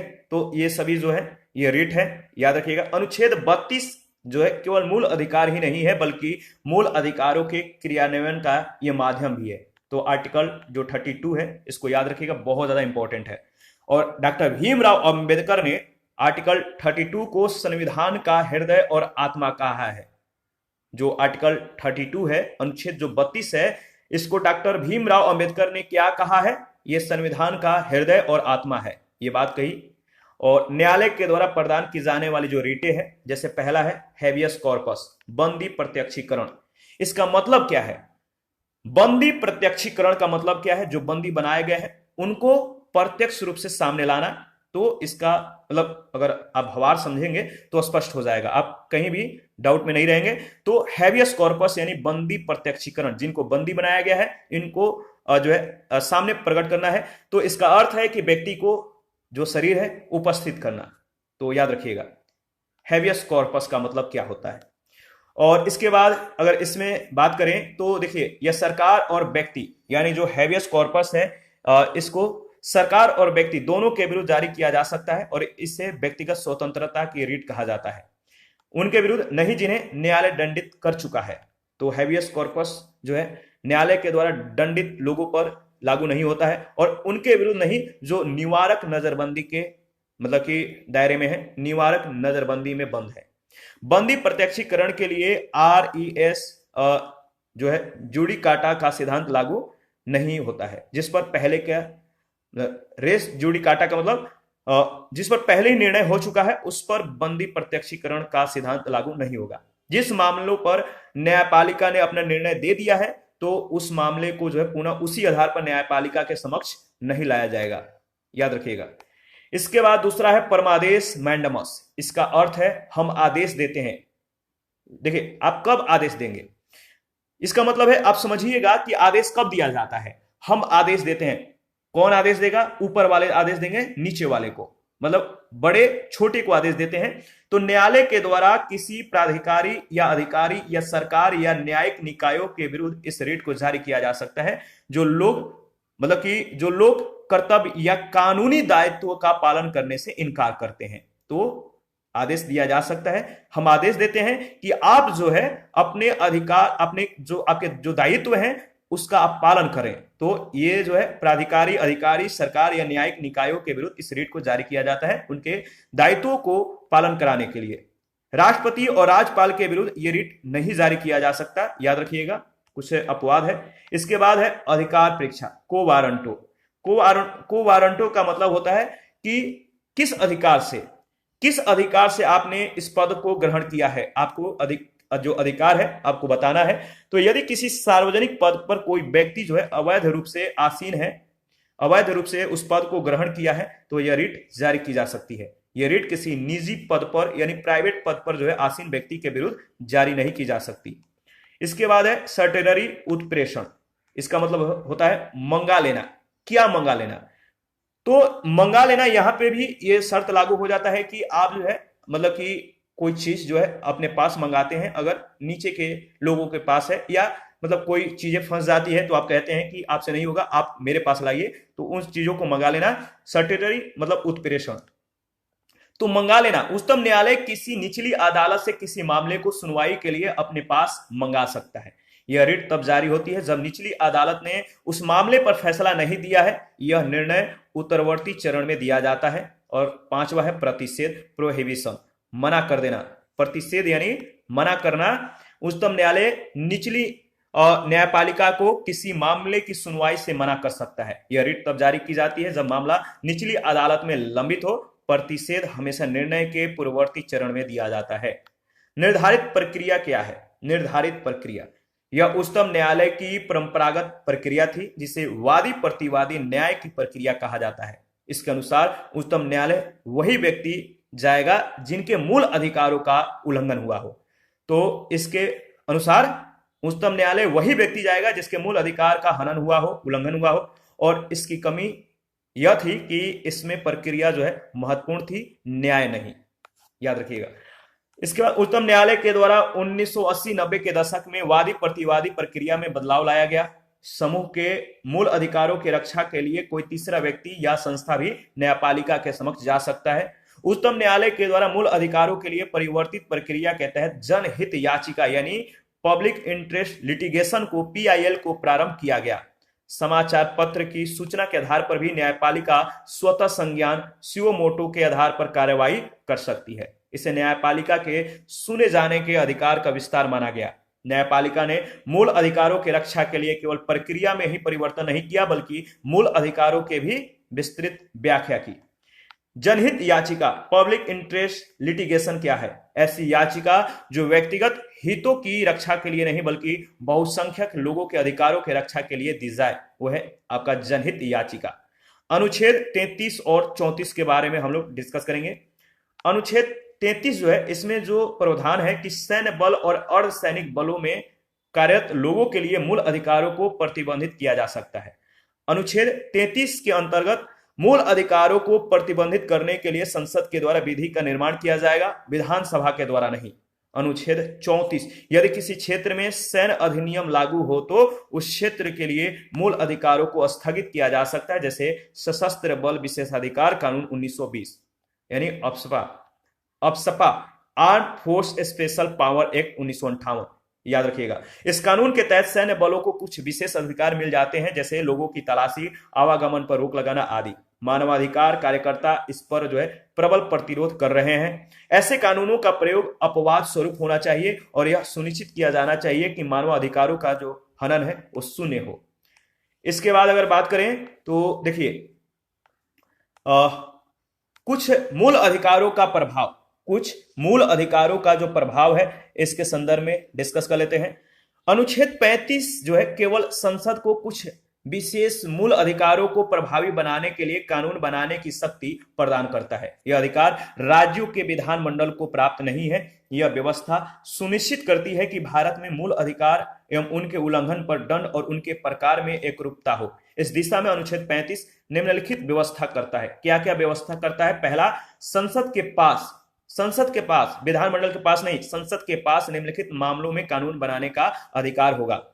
पहला, किसी राज्य या केंद्र शासित या स्थानीय या अन्य प्राधिकरण में किसी रोजगार या नियुक्ति के लिए निवास की व्यवस्था अनुच्छेद 16 के तहत। मूल अधिकारों के क्रियान्वयन के लिए निर्देश, आदेश या रिट जारी करने के लिए उच्चतम या उच्च न्यायालयों को छोड़कर अन्य न्यायालयों को सशक्त बनाना अनुच्छेद 32 के तहत। देखिए, सशस्त्र बलों, पुलिस बलों आदि के सदस्यों के मूल अधिकारों पर प्रतिबंध अनुच्छेद 33 के तहत। और किसी सरकारी कर्मचारी या अन्य व्यक्ति को किसी क्षेत्र में मार्शल लॉ के दौरान जो है किसी कृत्य के लिए क्षतिपूर्ति देना अनुच्छेद 34 के तहत। संसद के पास जो है, याद रखिएगा, संसद के पास, न कि राज्य विधानमंडल के पास। तो संसद के पास मूल अधिकारों के तहत दंडित करने के लिए कानून बनाने का अधिकार होगा। और इसमें जो निम्नलिखित शामिल है वो है अनुच्छेद 17 के तहत अस्पृश्यता, मानव के दुर्व्यापार और ब्लास्ट श्रम का जो है प्रतिषेध अनुच्छेद 23 के तहत। और इसके अतिरिक्त संसद संविधान के लागू होने के बाद उपयुक्त कार्यों के विरुद्ध दंड के लिए कानून बना सकती है। और इस तरह से संसद के लिए अनिवार्य किया जाता है कि वह ऐसे कानून बनाए। देखिए, उपयुक्त वर्णित मामलों के संदर्भ में संविधान के अस्तित्व में आने के समय प्रभावी कोई भी विधि तब तक प्रभावी रहेगी जब तक संसद के द्वारा इसे परिवर्तित, निरसित या संशोधित नहीं किया जाता। अनुच्छेद 35 जो है संसद को उपयुक्त विषयों पर कानून बनाने का प्रावधान सुनिश्चित करता है। और इनमें से कुछ अधिकार राज्य विधानमंडल के पास भी होते हैं। इसके बाद देखिए, मंदिर में प्रवेश महिलाओं का जो है मौलिक अधिकार है। इस पे जो विवाद चला था, इसमें जो निर्णय दिया गया था, इसके बारे में हम लोग डिस्कस करेंगे। 1 अप्रैल 2016 को बॉम्बे उच्च न्यायालय ने किसी पूजा स्थल या मंदिर में प्रवेश के लिए लैंगिक विभाजन पर रोक लगा दी। शनि सिंगड़ापुर मंदिर में महिला के प्रवेश को लेकर विवाद के बाद जो है 1 अप्रैल 2016 को न्यायालय ने महिलाओं के प्रवेश को वैध ठहराया, सही ठहराया और कहा कि ऐसा कोई स्थान नहीं है जहां पुरुष जा सकते हैं, महिलाएं नहीं। तो पुरुष और महिलाएं सामान्य हैं, वे कहीं भी जा सकते हैं। वे अगर पुरुष अगर मंदिर में जा सकते हैं तो महिलाएं भी उस मंदिर में जा सकती है। तो इस तरह से जो है निर्णय दिया गया, याद रखिएगा। संविधान के आधारभूत ढांचे में जो शामिल तत्व है, इसके बारे में हम लोग डिस्कस करेंगे। तो बेसिक स्ट्रक्चर में जो शामिल तत्व हैं, सर्वोच्च न्यायालय ने विभिन्न मामलों में संविधान के आधारभूत ढांचे में शामिल तत्वों को स्पष्ट किया है। इन तत्वों की सूची पूर्ण या अंतिम न होकर सिर्फ उदाहरण स्वरूप है। न्यायालय समय समय पर कुछ तत्वों को इस सूची में शामिल करता रहा है और आगे भी कर सकता है। सर्वोच्च न्यायालय ने अभी तक निम्नलिखित तत्वों को संविधान के आधारभूत ढांचे में शामिल किया है। क्या क्या? संविधान की सर्वोच्चता, रूल ऑफ लॉ, विधि का शासन, शक्तियों के पृथक्करण का सिद्धांत, संविधान का संघात्मक ढांचा, स्वतंत्र व निष्पक्ष चुनाव पर आधारित लोकतांत्रिक प्रणाली, राज्य व्यवस्था का गणतंत्रात्मक ढांचा, रिपब्लिकन ढांचा, संसदीय प्रणाली की सरकार, देश की संप्रभुता, न्यायपालिका की स्वतंत्रता तथा न्यायिक पुनर्विलोकन का अधिकार, संसद की संविधान में संशोधन करने की सीमित शक्ति। इसके बाद मूल अधिकार तथा नीति निर्देशक तत्वों के मध्य संतुलन, मूल अधिकारों का सार, हालांकि मूल अधिकारों में संशोधन किया जा सकता है, सामाजिक और आर्थिक न्याय का उद्देश्य तथा राज्य का लोक कल्याणकारी स्वरूप। इसके बाद है धर्मनिरपेक्षता। इसके बाद अगर बात करें नेक्स्ट जो है, याद रखिएगा, निःशक्त व्यक्ति अधिकार विधेयक 2016। दिव्यांग से जुड़े विधेयक को राज्यसभा ने 14 दिसंबर 2016 को सर्वसम्मति से जो है पारित कर दिया। और इसमें निःशक्त जनों से भेदभाव किए जाने पर 2 वर्ष तक की कैद और अधिकतम 5 लाख रुपए के जुर्माने का प्रावधान किया। दिव्यांगों की श्रेणी में तेजाब हमले के पीड़ितों को भी जो शामिल किया गया है। निःशक्त व्यक्ति अधिकार विधेयक 2016 काफी व्यापक है और इसके अंतर्गत दिव्यांगों की श्रेणियों को जो है 7 से बढ़ाकर 21 कर दिया गया है। विधेयक के जो विशेष बिंदु हैं, विधेयक में निःशक्त जनों के लिए आरक्षण की जो व्यवस्था है वो 3% से बढ़ाकर 4% कर दी गई है। भेदभाव की स्थिति में 6 महीने से लेकर जो है 2 वर्ष तक की कैद और 10,000 रुपए तक के जुर्माने की सजाएं हैं, इनका जो है प्रावधान है। एक मेडिकल बोर्ड बनाया जाएगा जो निःशक्तता को परिभाषित करेगा। वर्तमान सरकार केरल में दिव्यांग विश्वविद्यालय बना रही है और यह 2017 से शुरू हुआ।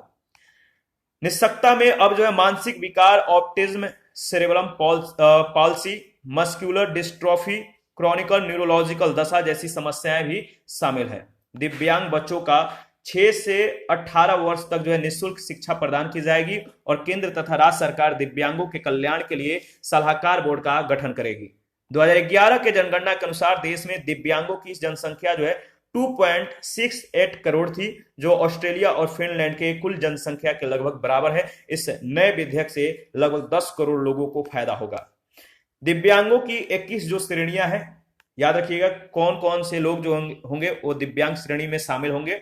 अंधापन से ग्रसित, कमजोर दृष्टि वाले, कुष्ठ रोग, श्रव्य क्षीणता, चलने में असमर्थ, बौनापन, बौद्धिक निःशक्तता, मानसिक रुग्णता, ऑटिज्म, मस्तिष्क पक्षाघात, मस्कुलर डिस्ट्रोफी, गंभीर न्यूरोलॉजिकल दशा, सीखने में कमजोरी, मल्टीपल क्लोरोसिस और वाचन और भाषा संबंधी निशक्तता, बोलने और भाषा को समझने में निशक्तता, और थैलेसीमिया, हीमोफीलिया, सिकल सेल रोग, बहुनिशक्तता, तेजाब हमले से पीड़ित और पार्किंसंस रोग से ग्रसित व्यक्ति जो होंगे वो दिव्यांग के श्रेणी में शामिल होंगे। देखिए, इसके बाद अगर बात करें तो पैसिव यूथेनेसिया और लिविंग विल वैध घोषित कैसे हुआ, इसके संदर्भ में कुछ बातें करेंगे।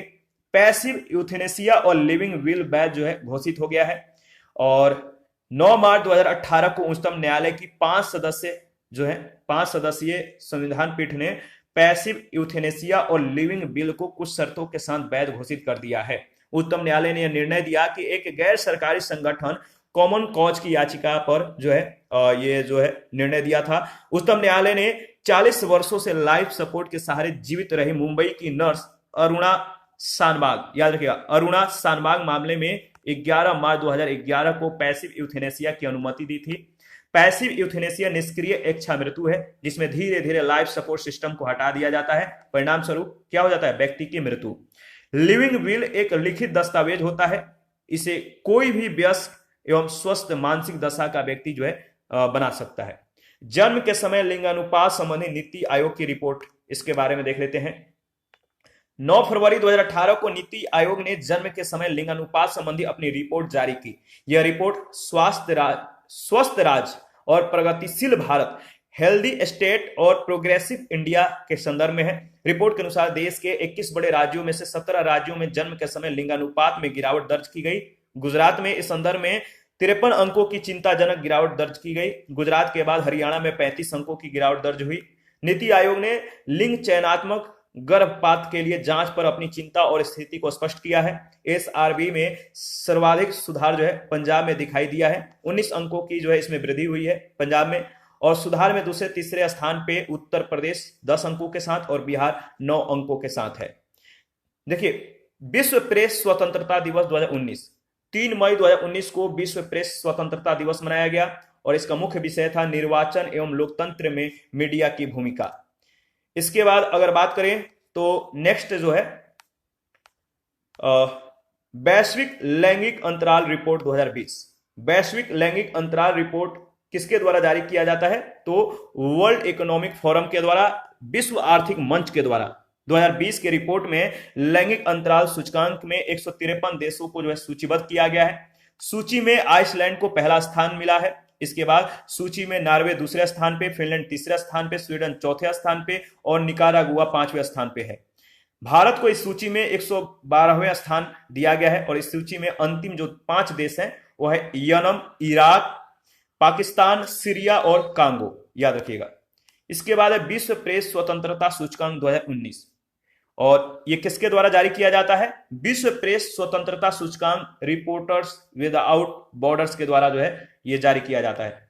Reporters without borders, reporter without borders का मुख्यालय जो है ये पेरिस में है, यानी फ्रांस में है, और 2019 में इस सूची में 180 देश शामिल किए गए। शीर्ष जो 3 देश हैं वो है नॉर्वे, फिनलैंड और स्वीडन। भारत की जो स्थिति है इस संदर्भ में 2018 में भारत 140वें स्थान पर है।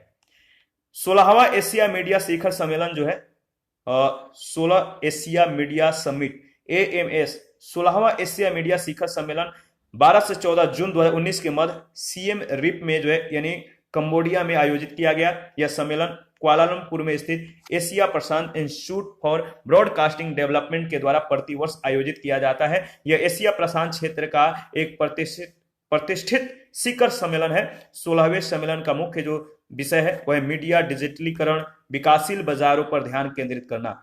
और इसके बाद है, देखिए जो न्यू डेटा है, आप एक बार न्यू डेटा को एनालिसिस कर लीजिएगा। मेरा मेन मकसद था कि इसके बारे में आपको बताना कि यहाँ पे प्रश्न एक मतलब कि एक और बढ़ जाता है कि जो जैसे वैश्विक लैंगिक अंतराल रिपोर्ट है इसमें भारत का कौन सा स्थान है, जैसे विश्व प्रेस स्वतंत्रता सूचकांक जो है इसमें भारत का कौन सा स्थान है, इस तरह से प्रश्न पूछे जाते हैं। और ये रिपोर्ट किनके द्वारा जारी किया जाता है, और पहला जो देश है पहले स्थान पे जो देश है वो कौन सा देश है। तो 2-3 प्रश्न जो है इन रिपोर्टों से बनते हैं, तो आपको ध्यान में रखना है।